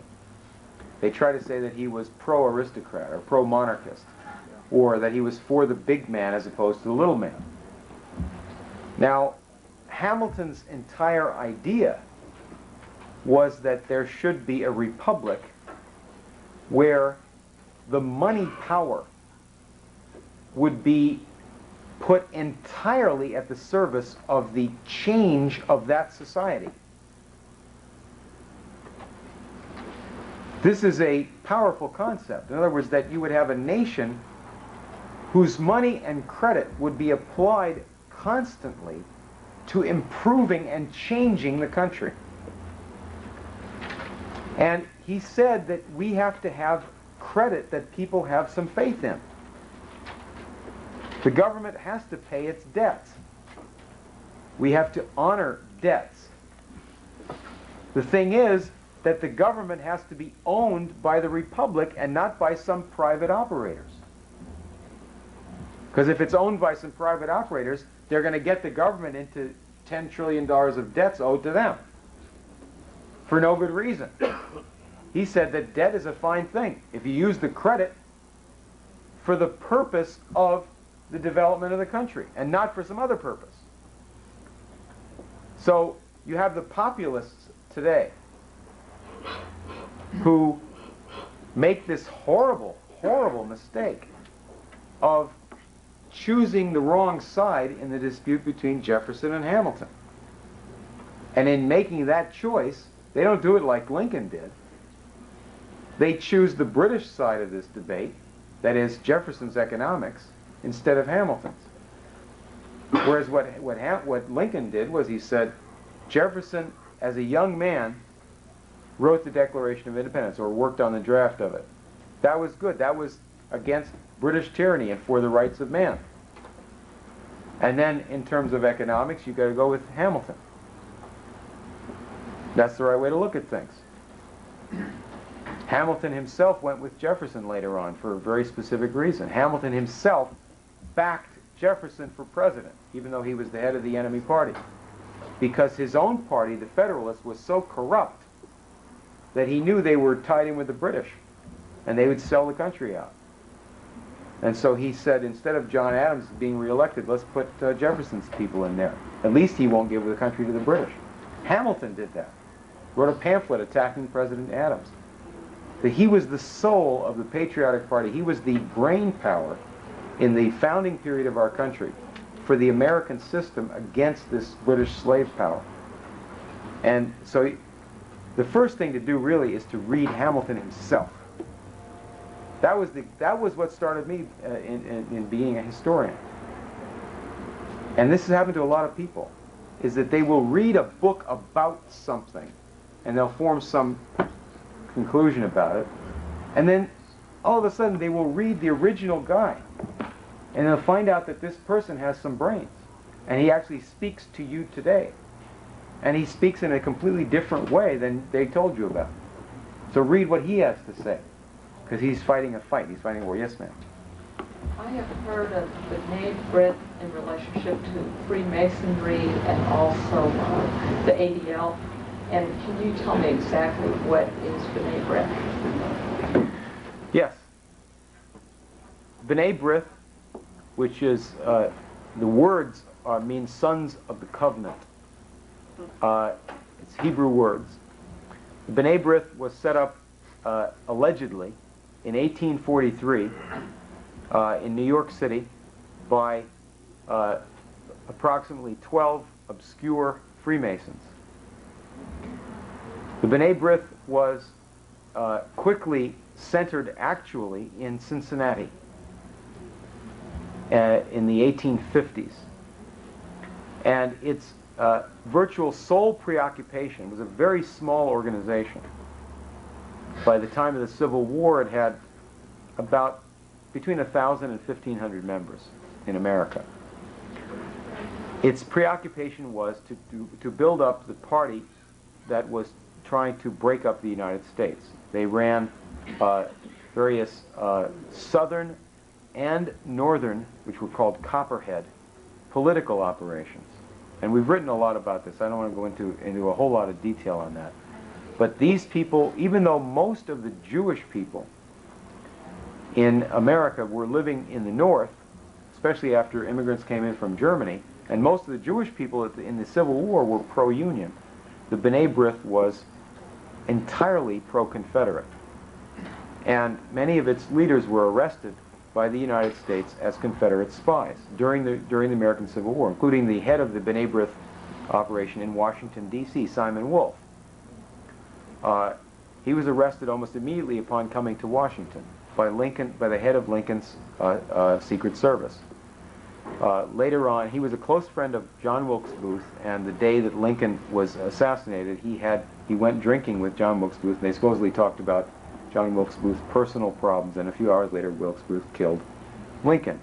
This is a part of the British Party in Freemasonry, the British faction in politics, and they're allied to other British operators. So you can't understand this without, again, going back to this question of Great Britain. Remember that we had a revolution against England, and then a generation later, that was in 1776. In 1812, we had another war against England, the Second War of Independence. They wanted to take the country back. We beat them in that war. Then there was a civil war later on, 1861, and the British supplied guns to the South. They wanted to break up the United States. They didn't want to have any free countries anywhere. They didn't want to have any strong nations anywhere. So they whipped up the Southerners to fight against the United States. They lost that. They didn't give up. They still had, in fact, they had more and more power as an empire. And they have these factions. Now, I was talking earlier about their faction among the Jews. The Jewish religion is a survival from ancient times. There's various complications to it, but it's essentially identified with the Old Testament. Well, these people are not religious. The B'nai B'rith is a social organization, a political organization, and the basis of the B'nai B'rith is a political manipulation of race. They have a committee called the Anti-Defamation League. That's a committee of this B'nai B'rith. In the 20th century, when this Anti-Defamation League has existed, they have specialized in saying in public that certain people were anti-Jewish or anti-Semitic. And they're very selective about this because they didn't participate during the time that Hitler was the dictator of Germany. They didn't participate in the movement against Hitler. They also participated in the Ku Klux Klan. They also blackmailed J. Edgar Hoover, who had certain sexual problems and certain personal problems. Gay Edgar Hoover. And you'll find that the gangsters who make up, I'll give you an example of one of these guys, Morris Dalitz, D-A-L-I-T-Z, got the award from the B'nai B'rith, from the Anti-Defamation League. They call it the Torch of Liberty Award, because he gave him a lot of money.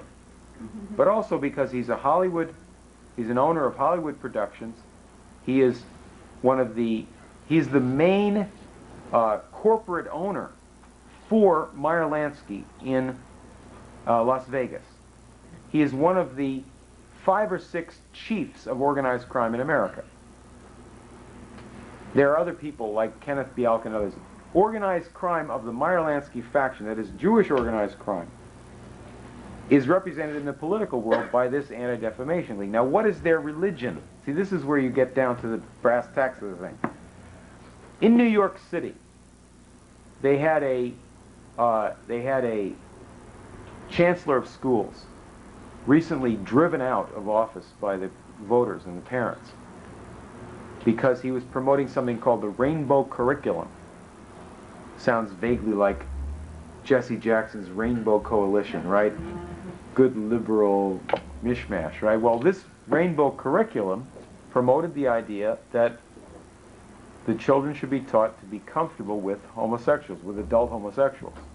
And the parents thought this was not a good idea. A lot of the people promoting that were members of the North American Man-Boy Love Association, who were pederasts. The Anti-Defamation League fought for that curriculum, helped to produce that curriculum, and fought against the people who didn't like it, including Jews, Christians, and others in New York City. Now, what's the religious basis for them doing that? Well, you have to understand what they represent. In the real world, they represent what I've been talking about tonight. These are thugs representing this traditional party of criminal activities associated with the British Empire. You've had this throughout time immemorial.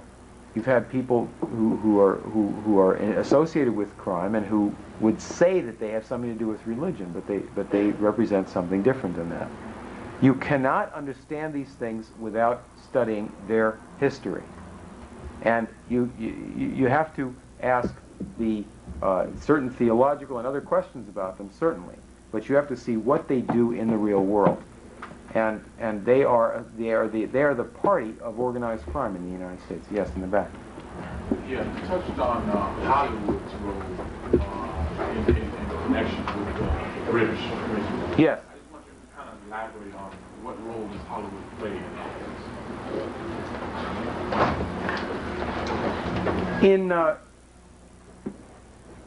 Well, first of all, Hollywood movie theaters, Hollywood movie producers rather, start with the D.W. Griffith film. We've had a lot of talk about that. And Sam Goldwyn and the other people at MGM promoted that movie. That's how they got their money. That's how they started in their business. They were themselves associated with Great Britain. The movie industry itself gets its strategy from British Empire characters who are over here constantly in the United States. One of them was Aldous Huxley. There are other think tank members and strategists who are involved constantly in the movies. What I would do more than that is call your attention to two facts. One of them is the financial structure of the film industry, where money to pay for movies comes from laundered drug money. And the entire drug money laundering apparatus in the world is British. It's entirely British controlled. The banking industry offshore, the coordinated gambling and dope money laundering is British control. We published a book about that. That's one aspect of Hollywood. The other aspect of it is, what do we see in our time, starting in the late 60s? We see a destruction of American culture, all right? We see a massive proliferation of drugs, and you hear people who are in this drug operation coming up with the excuse that there always were drugs, which simply avoids the fact of a massive increase in dope going into the community in our period of time. It just avoids the fact of it.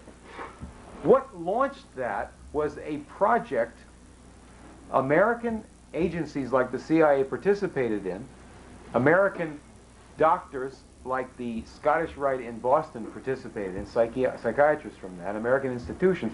But this is a British project called MKUltra. It's run by the British special operations executive that had been involved in this type of thing since World War II.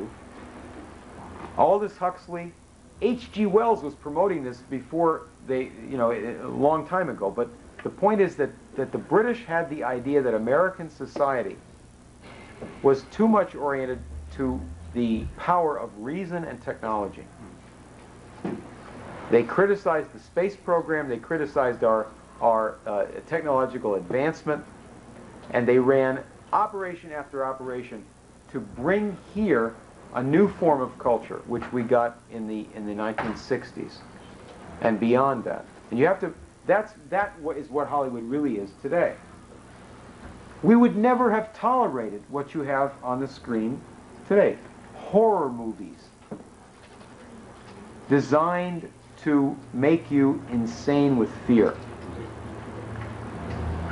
Music promoted by Hollywood promoters designed to make you insane, to make you a sadist, to make you some type of an animal. We would never have tolerated these things without the drug culture and without a whole series of British initiatives in the United States, one of which, of course, happened 1 month after Kennedy was assassinated, which is when Ed Sullivan brought the Beatles over here. Yes, sir. It's kind of in regards to this brother's question over here, but Yeah. we came in late, so I'm not sure I understood as far as the conspiracies about setting up these different organizations. You said that was not the Illuminati? That is not the result of the Illuminati? What we've been talking about, we went back to the case of the attack against President Clinton, the Whitewater affair, so-called, and showed that you have British newspapers and a newspaper company run by the top ranks of British society that's also heavily involved with Israel and Zionists. It's all completely run by the British for purposes of stopping the United States from having any kind of initiative in the world that would get rid of this British party's power. You can take this back to what they did to set up Israel and Palestine as a Jewish state in the first place. What British objective was for that. We also went into the background of the people involved in the Hebron massacre, and we showed these exactly the same people. That these are the same people that ran organized crime in America. And then if you have to understand this, you have to look back in the 19th century, the previous century to our own century, and you will see that throughout the world, there was two main forces fighting each other, the British Empire and the United States. And the United States had its sympathizers in other countries, like in Japan, for example. There were people in Japan who said, well, why don't we try to imitate what the U.S. did? Let's make a modern society. They actually had a revolution in Japan called the Meiji Restoration. How'd that start? And they wanted to modernize Japan. What happened is in the 1850s, America sent some ships over to Japan under Commodore Perry. And not the way the British would send ships. Now, this is the American system. They sent ships over there with a railroad, a telegraph set, and a lot of guns on it. Now, the British would send ships with guns on them, but not to give to the people. They'd send them there to shoot them, right? And so we sent a railroad, a telegraph, and guns. And we said, okay, these are what you will have if you get involved with Western technology. Now, you're going to need these because the British want to enslave you, and they're now bombing China to force them to have opium. We set up a treaty with Japan, and a guy came there as the first consul from the United States named Townsend Harris, right after that, to make this treaty. He was the inventor of City College of New York, very distinguished Christian man. Went over there, made a treaty with them. No opium to be imported into Japan. Why? What's the U.S. interest in that? We don't want Japan to be subverted to the British, then the British are going to, this evil empire is going to run the whole place over there. We want to have some allies. Therefore, we need free countries that are powerful. You got the idea? Is that the way George Bush thinks about the world? No. You can't have any free countries anywhere. They might get uppity. Who knows what? Under George Bush, what's the theory? Just 1 second now. What is the theory of the United States with regard to the world for George Bush? What countries are our allies? Britain? What else? Britain. No other country. No other country. Think about it. Is it Israel? No. Not really. He didn't care for Israel. You know, he did a lot of deals with Israel. He had gun running with Israel and so forth, right? Massive billions of dollars were sent. The only country in the world we actually sent foreign aid to was Israel. You know, these guys saying, oh, let's stop giving out foreign aid. What country do we give foreign aid to? Every country gives more back to the international banks, except Israel. What do they do with the money? Buy guns. What do they do with the guns? Sell them to Central America or something, right? And shoot the Arabs. But that's George Bush's idea of a world. That's the British idea of a world. What's Abraham Lincoln's idea of the world? To have nations. To have nations, each nation to have its own, to mind its own business, but to have trade that's mutually beneficial. You can't have a powerful slave system in the world and have that work. Because if some country has the idea of having the cheapest possible labor, that will destabilize the entire world system. You have to stop that, or you can't survive. You can't have freedom anywhere. That's where we are headed now with gas. That's right. That's right. That's right. That's where we're headed. Yes, sir. With all that you've said, including the Port Lodge, the ADL, you know, I see our timetable accelerating where we may never be able to do anything about it. And people breathe in Tavistock and how OBE by the Benet Bridge is breathing into our educational system, and our children will become brainless slaves. Well, not necessarily. Here, yes. You said Tavistock. When they had this last meeting in 1948, they set up the World Federation for Mental Health at the House. Montague Norman organized that whole thing. He appointed John Rawlings Rees to be the president of the World Federation for Mental Health. That was the director of the Tavistock Institute, the psychological warfare department of the British Army, at a psychiatry clinic. They define in this clinic a lot of programs for education, children's education. We have this pamphlet about outcome-based education. There's a photograph of one of the educational exercises somewhere in the United States, designed by these Tavistock characters from England. And they're lying there on the floor simulating death as an educational experience. Well, I was in Michigan a couple of weeks ago, and there was a revolt by some of the students. They walked out because they were going to sell the school to a group in Baltimore that practices this kind of thing. Literally sell the school. It's going to become privatized to a group of people who have this type of exercise. So Michael Milken. And yeah, Michael Milken pays teachers everywhere, in many states, to do this type of thing. But one of the young men who led that walkout in this little town in Michigan told me that, oh yeah, we have this type of exercise 3 times a week, but I sleep through it. I don't meditate and I don't simulate death. I just sleep, and most of the kids do too. The point is that that to the extent we have a political operation going in the world, this stuff doesn't have a chance. This completely rests on complete quietness of the population, and the only way that we're going to deal with that is with an incessant, constantly building up political fight that we have to do here in the United States and in every other country in the world. And that's what we're doing. We're doing this all over the world. So these guys are, in my view, these guys are completely finished. The only question is the timetable. That is, we're bound to win. The question is, can we do it fast enough to avoid really terrifying tragedies in the world? That's the way I look at it. There's no guarantee when we're going to win. That's on us. We're bound to win because the system that these guys propose, for example, in economics, is completely unsound and cannot stand on its own 2 legs, because they deliberately don't invest in production and science and so forth. So it's up to us to determine how fast we win. Yes, sir. You were talking about the American system, but at the same time, I was kind of wondering, sort of about what's called a black legend. Yes. And Lyndon LaRouche method of economics to go over and prove that the black legend wasn't actually, as it was stated. Do you have any update on that right there as to how that correlates? Yes.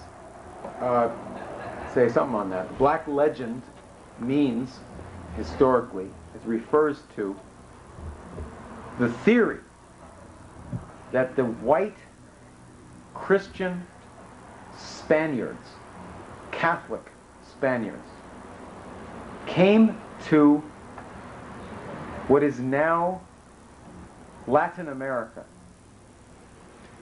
and persecuted the Indians, dominated them, massacred them, claimed to be spreading the Christian religion when they were only trying to rip them off, and got rid of this wonderful indigenous Indian culture, which now is trying to fight its way back to freedom. That's the black legend. Now, the originators of this black legend are the British.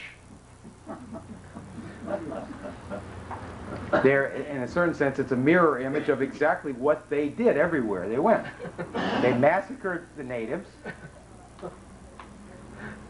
They tried to impose something on the natives. It wasn't ever Christianity. So there's another correlative, because in the black legend, they don't say that the Spaniards were really interested in spreading Christianity. They sort of leave that in a vague way. It's all slavery, destitution, and so forth. The heart of this is a very important thing. It's not a minor point, because this is something that people are terrified to discuss. Partly because there's a big anti-Catholic rap in the black community as well as the white community, right?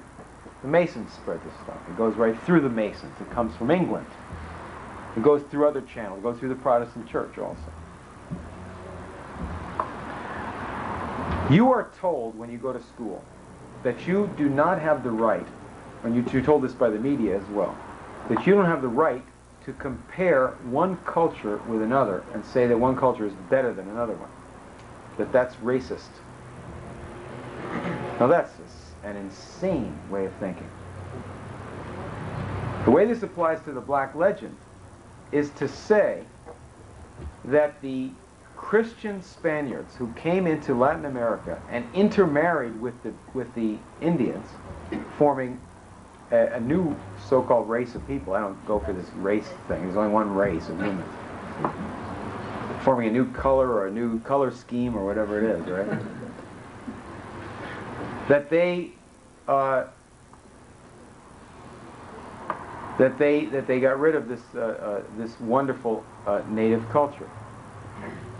Well, there was in the Americas, in some parts of the Americas, at certain times, a relatively advanced culture. There were the Olmecs who had a calendar. There were other people who made accomplishments, none of which would be approved today by the British or by the environmentalists. They studied astronomy rather than astrology and so forth. They built cities.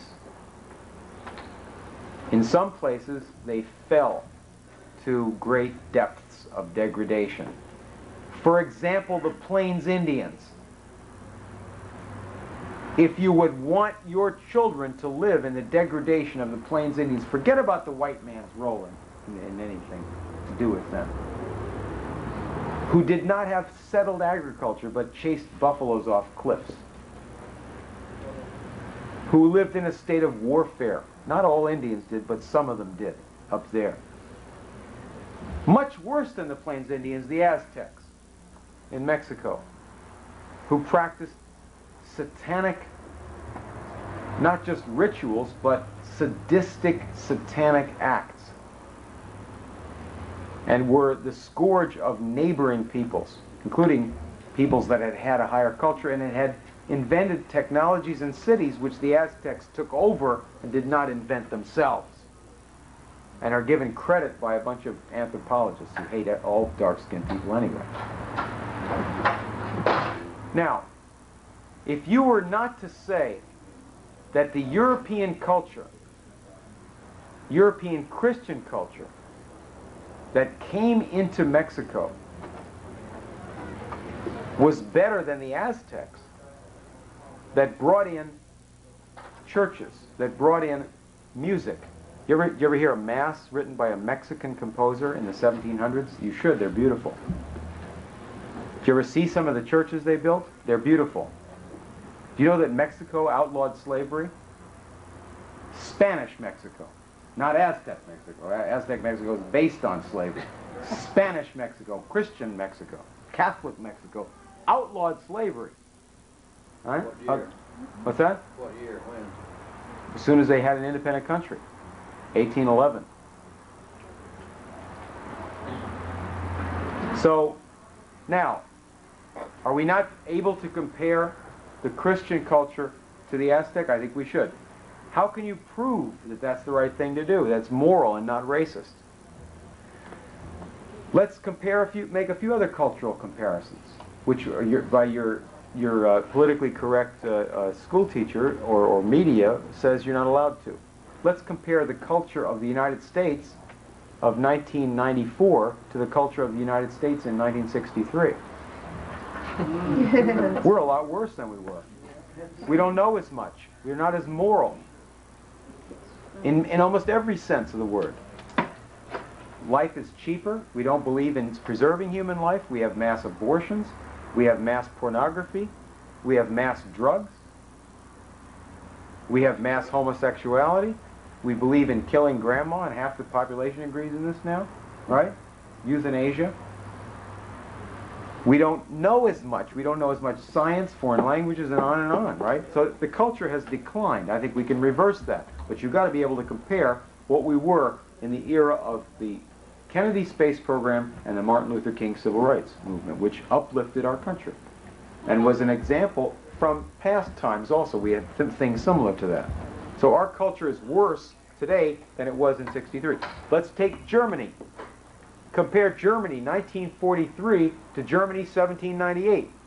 Aren't you allowed to make that comparison between one culture and the other? It'd be pretty stupid if you couldn't say that the culture of Hitler was worse than the culture of Beethoven. Same country, but different culture, right? Can you make a comparison and say one culture is more moral, is superior to another? You better, or else you've lost your whole power of judgment. What, are you insane? So the Black Legend is based on these British characters like Aldous Huxley, and also some people in the Catholic Church, like certain Jesuits and so forth, who have this idea of cultural relativism and ethics, medical ethics, like Georgetown University, where human life is cheap. Right? Yes. Well, the British Empire is the chief source of this philosophy in our time. Absolutely. And of this war against the Christian faith, which they call a war against the Catholic Church. Yeah. All right, here, let me ask you. Go ahead. Yes. Yes. Has Mr. Rabin criticized the ADL? I don't know that he's criticized the ADL by name. I know that there has been a big shakeup in American Jewish life in a very short time. There was a big crisis in the Zionist Organization of America. There was a big shakeup in the AIPAC, the what do you call it? The American Israel Political Action Committee, where they fired some of these open provocateurs, you know, so-called pro-Israel. They were so pro-Israel they wanted to blow Israel up, right?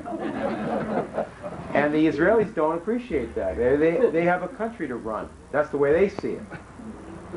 And the interesting thing is that Perez and Rabin come from the same party, but they live in the real world. The real world is not based on evil. The real world is based on people going to work, producing a product, feeding their families, and trying to maintain some type of stability, right? If you don't do progress in science, if you don't do great philosophy in religion and science and so forth, if you don't make progress, you fall into a dark ages. So they got to the point where these crackpots are running all these dirty operations. I think now it's obvious that people representing the Israeli government are operating in the United States in a real sort of a reverse favor for all the good things that, you know, these American Jews, so-called, have done for Israel. They've got Israeli government agents over here working against the ADL to a certain extent.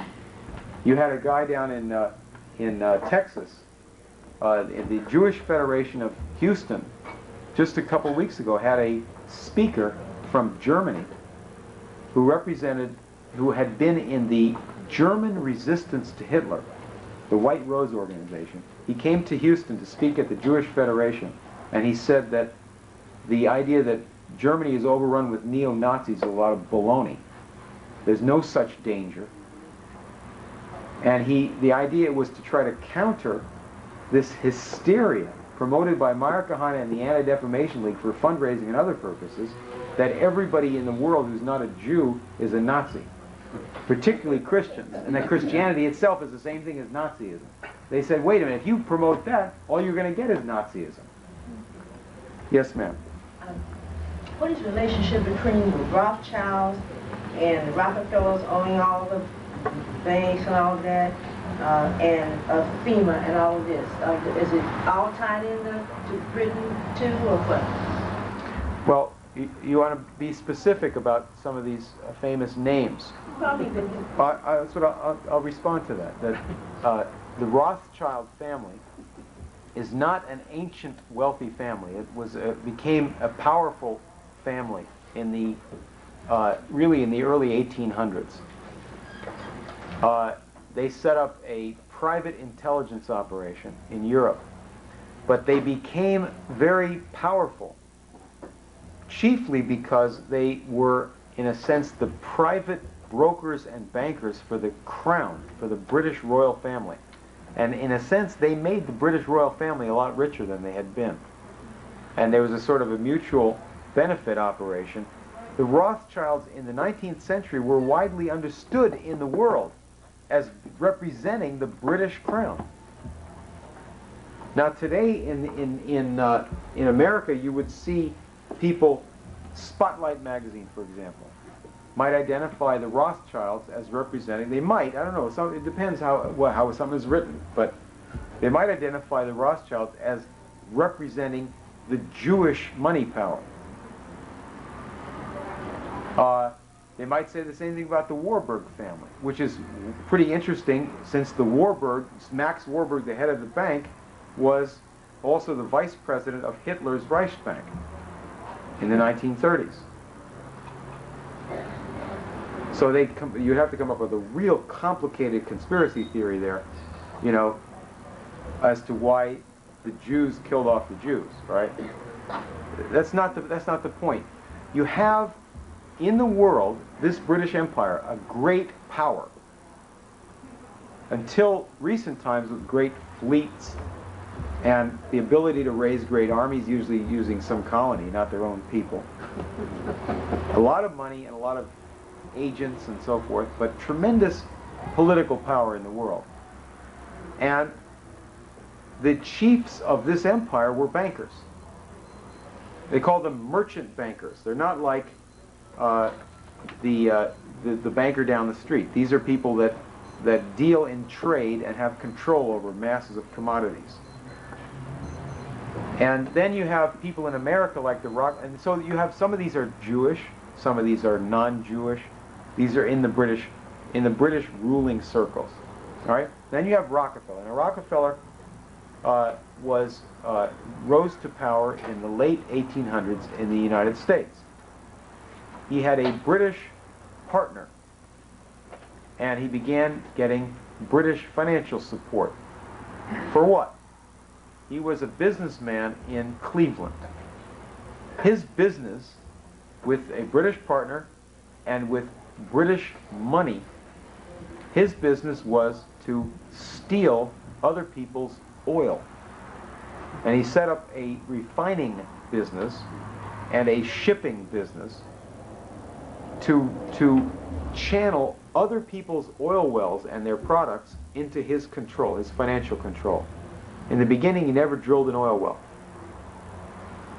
And he came to dominate the entire American oil business that had been originated by a bunch of industrial and Republican patriots in Pennsylvania who were scientific people and who wanted to do some good for the country. Rockefeller stole their industry from them with entirely British backing. And then the British faction on Wall Street said to John D. Rockefeller, people don't like what you're doing. They think you're a thief. What you need to do is have a foundation that will do some good in the world and will look like it's doing some good, and you got to turn that over to some British people to run. Turn over all your money to these people, and that'll do some real good. And the Rockefeller Foundation then was a fund of money that ran the Rockefeller family. That's the way it really works, is that the money runs the family. The family devotes itself to the money that's passed down and to the projects of the family, but there's a fund that's operated by some of the members of the family and by some experts in finance and by some political experts and some dirty tricks experts and so forth. Each one of these families that gets to be like this in alliance with the British. Family funds. And all of these people have an idea about what they want to do in the world different from the American Revolution. They are opposed to the American Revolution. They're opposed to the concepts that are in the Declaration of Independence or the Constitution. And they're always allied with Britain. Like they wanted to have the U.S. go to war in World War I on the side of England against Germany. That type of thing. So in the case of Rothschild and Rockefeller, they come from different origins, but both of them are identified politically with the British Empire. Exactly, yes. How does the IMF run? I don't know, you know, we always keep talking about it, but I don't know how it's run, by whom or where, or how come. Or... Well, right now it doesn't. That's the crucial thing. The crucial thing is that this thing has come up to a real dead end. The IMF was set up at the end of World War II as a way of, as part of a whole system, the Bretton Woods system, of having a coordinated world financial system under British control, or British and Wall Street control, but Britain controlling Wall Street. And it's come to the point where the IMF represents a lot of bankruptcy. It represents a lot of banks that have assets that are very bad, a lot of them paper assets, real estate assets and so forth, third world debts and so forth. They can't collect the money to make good on that because their whole philosophy has been speculative and not building up the power to produce. They've run into a dead end. What the IMF does in each country is to go to a national government on behalf, they represent all the big bankers, private bankers. This is a world, sort of a world banking authority. Well, it's actually headquartered in Washington, D.C. Isn't that disgusting? All right? But it doesn't represent our country. They go to each nation and they will tell the national government, you better make a deal with us to cut out 50% of your education budget, to another deal to turn over most of your national industry to a private owner who's a foreign owner, to sell your crops on the market and stop getting into most of the kinds of businesses that you do. And for extra persuasion for this program, there'll be somebody from the Anti-Defamation League there to carry on a political campaign against the government or something like that. They may overthrow a government or assassinate somebody. And increasingly, the problem they run into is that the results of this kind of extortion campaign are so tragic, so obviously tragic and dangerous, that even the most ordinary establishment types, members of establishment organizations, you know, Bill Clinton is in the Trilateral Commission. Right, all you conspiracy theorists, right? But people can see this is leading to annihilation. The IMF is supposed to be representing responsible world finance. And you have editorials will appear in the Los Angeles Times criticizing somebody for daring to suggest, this is before Clinton, for daring to suggest that somebody should go against the IMF. Or go against the Federal Reserve or something like that. But mainly you're talking about the world system of the IMF. All right? So, now, you have ordinary people seeing what they've done in Russia. Imagine the IMF going to Russia and telling them, you have to be poor, you have to be desperate, you have to sell half your country to gangsters, literally to gangsters. The IMF tells them that. They have experts coming there and telling them that. And Russia has H-bombs with missiles pointed at our country right now. They're poor because under communism, they went into this crazy program of a military build-up without the most advanced science. If they'd taken LaRouche's deal, they would have had a joint operation with the United States. Could have solved this problem. So they went bankrupt. Their country is desperately poor. The IMF comes in. They still have H-bombs. They still have an army. That's about all they have. They put all their eggs in the military basket. So the IMF goes there, and they get Jeffrey Sachs from Harvard, and George Soros, and other speculators and scum goes over there with the IMF bankers, and they say, welcome to the West. Now you've overthrown communism. Now we're really going to get you. You got to give us everything you have and die of hunger. Wait a minute, the IMF is really trying to collect debt, are they not? They're not. That's not a good way to do it. They're trying to, but they're not going to succeed that way. That's their only reason for being there. Not really. I don't think that. Well, that's a format. It's a logic, but it's clearly not logical because to collect debt you have to make an investment. You have to, for example, if you're in the mafia and you loan somebody $5 and expect to get $1,000 repayment, you might get it, but you can't do that for a whole country. If you're in business and you want to collect debts over a period of time, you need to invest in something where people can produce a profit. IMF has made a lot of loans to Russia, to China, and to South American countries. How big? Which country have they loaned money to develop the country? I don't know what it was for. Now, maybe Mexico's debt was sold to the IMF. I don't know, but their Mexican bank debt used to be about $85 billion when they defaulted in August '82. Okay, now here's the crucial thing. This may seem like a slight difference to you, but this is the crucial thing. And this is what I was getting at with Hamilton. It's different from the British system. Your country has sovereignty. Your nation has a sovereign power based on the people, right? The people constitute themselves the nation. The nation, hopefully an elected government of responsible leaders, has a certain kind of sovereignty. This sovereignty has a crucial decision to make. That decision is, what shall we do with the credit power of our country, of our sovereign nation? Because that decision decides almost everything. You could go two directions. You could either use your credit power, as it should be used, as a power to hire people to work productively, so that they can do agriculture and industry and inventions and science, and teach children to be scientific and inventive, to be geniuses, hopefully, a lot of them. That's what you use credit for. Or you say that credit is there for those who are powerful to use as they desire. And those who have a power that is apart from that type of national sovereignty idea and development idea are of necessity gangsters. So there are really two systems of credit. The system of national sovereignty and development, or the crime system.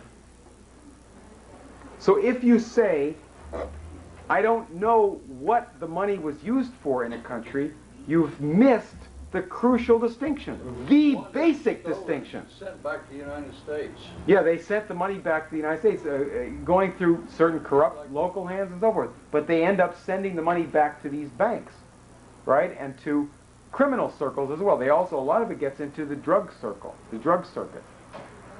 That's the crucial thing, that distinction on the use of credit.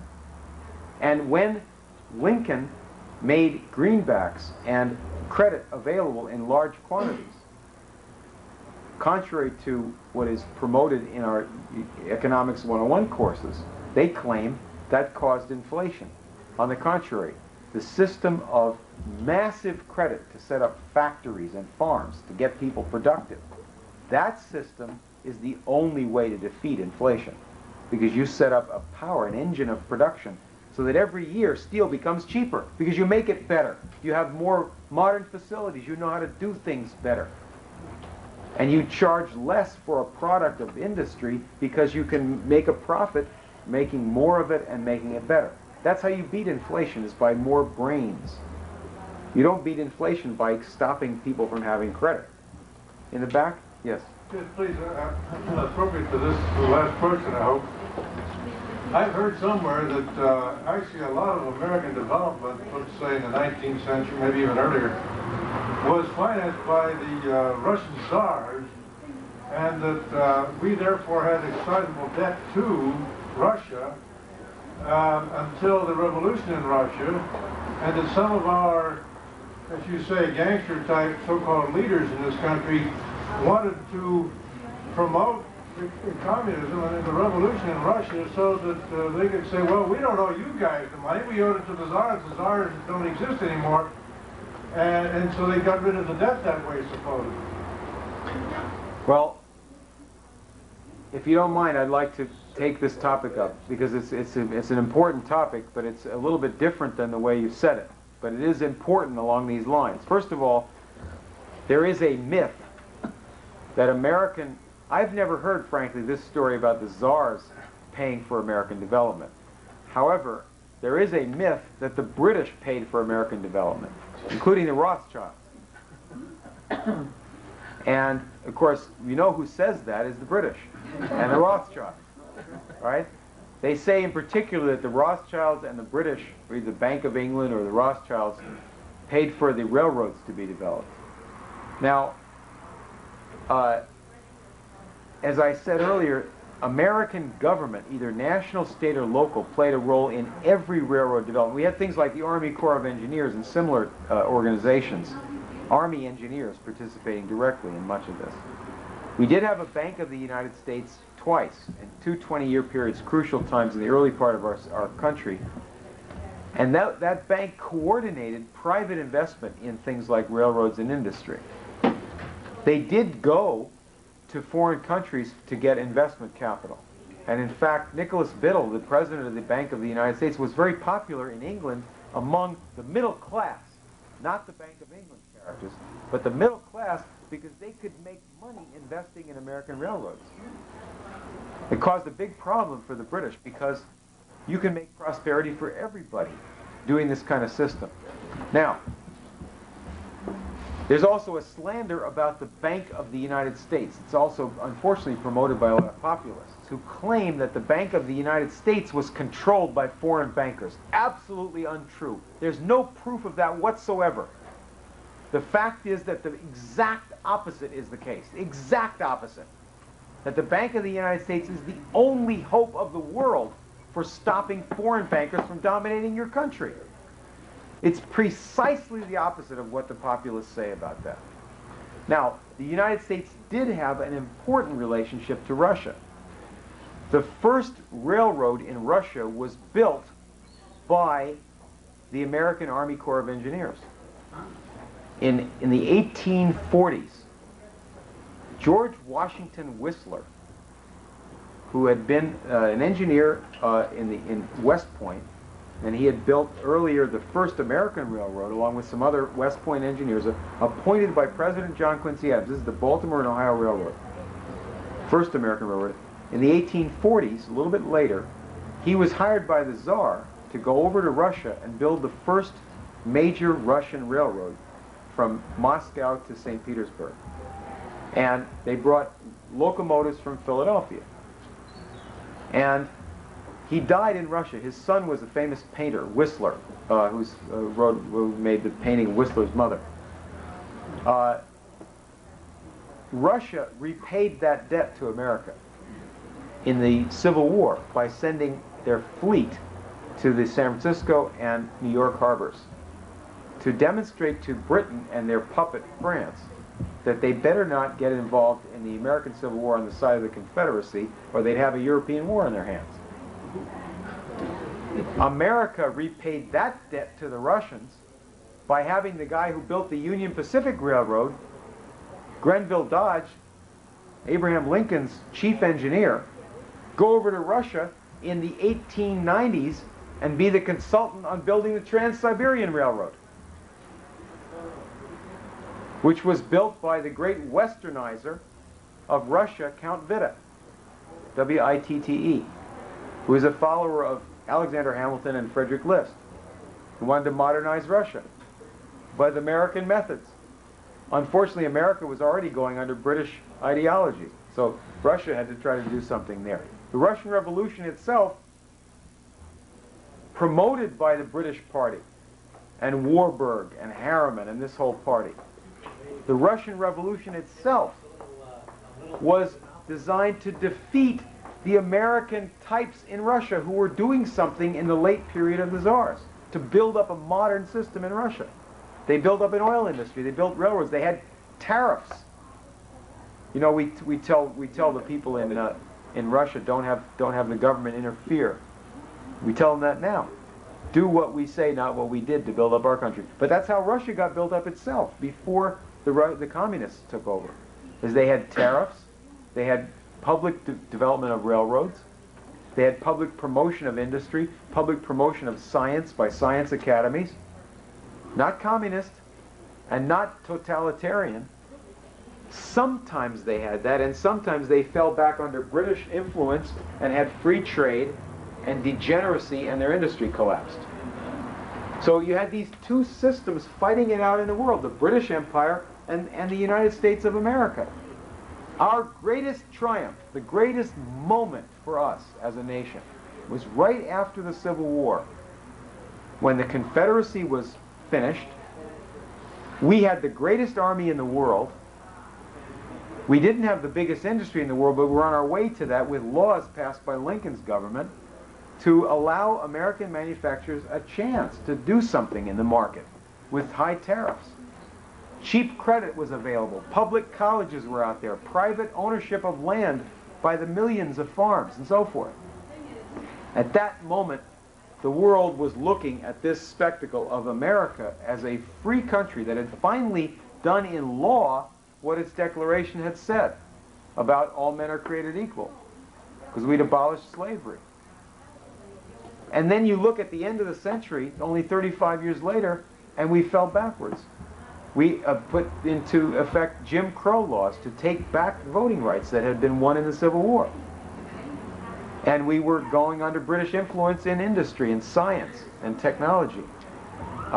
Yeah, we made some progress in the 20th century, but actually most of your inventions that we've had in American history are from the 19th century, are from that period. The electric industry, the electric light, motors, and everything to do with this modern society, with the exception of nuclear energy and spaceflight, is all from the 19th century. And if we keep letting the British run our system, we'll never have nuclear energy or spaceflight in the atom. Wouldn't it be illogical for the British to promote the Bolshevik Revolution, because that way they would lose an ally in the war against Germany? And I can see why they would, during the Russian Revolution, the British supporting it. Once the communists came to power in Russia, they backed out of the war against Germany, and that freed up more German troops in the Eastern Front to fight against the British, or to fight against the British and the French. Yeah, but it doesn't work that way. What you have a movement. What's the war about? Why have a war? Why have the First World War at all? The war is designed to destroy European potential. The war is designed to eliminate one great threat that you have in geopolitics theory. That threat, according to the British, and they write about this in a lot of books, is the threat that you'll have a strong Germany and a strong Russia and a strong China and maybe some other countries, and that these countries might combine with the United States as a strong country. They might all have, not make one country, that's not necessary or good, but that they might be allied to one another, and so much for the power of Britain. And so the idea is that there should never be on the Eurasian landmass any powerful nations that are not somehow in desperate conflict. And you always have war or destabilization against one or more of these countries, particularly to keep Russia and Germany fighting each other. If you have communism in Russia, they may pull out of the war against Germany, but the best prescription for war and madness in Central Europe is to have communism in Russia and Nazism in Germany, right? So you just let the fiends of hell loose on the planet Earth, according to the British theory. Yes, sir. Tell us how Britain acquired Hong Kong. Yeah, it cost you $16. Get it in the dope ink book. Seriously, it was a result of the Opium War. In the back. This question in the form is tied in. What are the gentlemen on the blackboard doing during the rise of Germany, during the era of Bismarck? Isn't German unification completely what these banking houses are against? Yes. Well, it's slightly complicated. That the first, the creation of Germany as a nation starts with the tariff union, the Zollverein, that was promoted by this guy who was in America, Frederick List. He actually was in Pennsylvania helping to organize the development of our industry. He went back as an American consul to Germany and as a teacher and Republican organizer in the 1830s, and is involved in all kinds of conspiracies, musical conspiracies, poetry, politics. Sounds like these crackpots from the LaRouche organization. No? He, as an American consul, Frederick List carried musical scores from Schumann to Heine. What's that all about? I don't know. We have to find out a little bit more about these things. There was coordination between the publisher of Schiller, his name is Kotto. What? Kota, yeah. The publisher of Schiller, named Kota, and the publisher of American authors like Cooper, whose name is Matthew Carey. These two publishers were the primary promoters of national unity in their countries. And Kota was the one who sent Liszt to America. Anyway, Liszt goes back there and he proposes to do two things.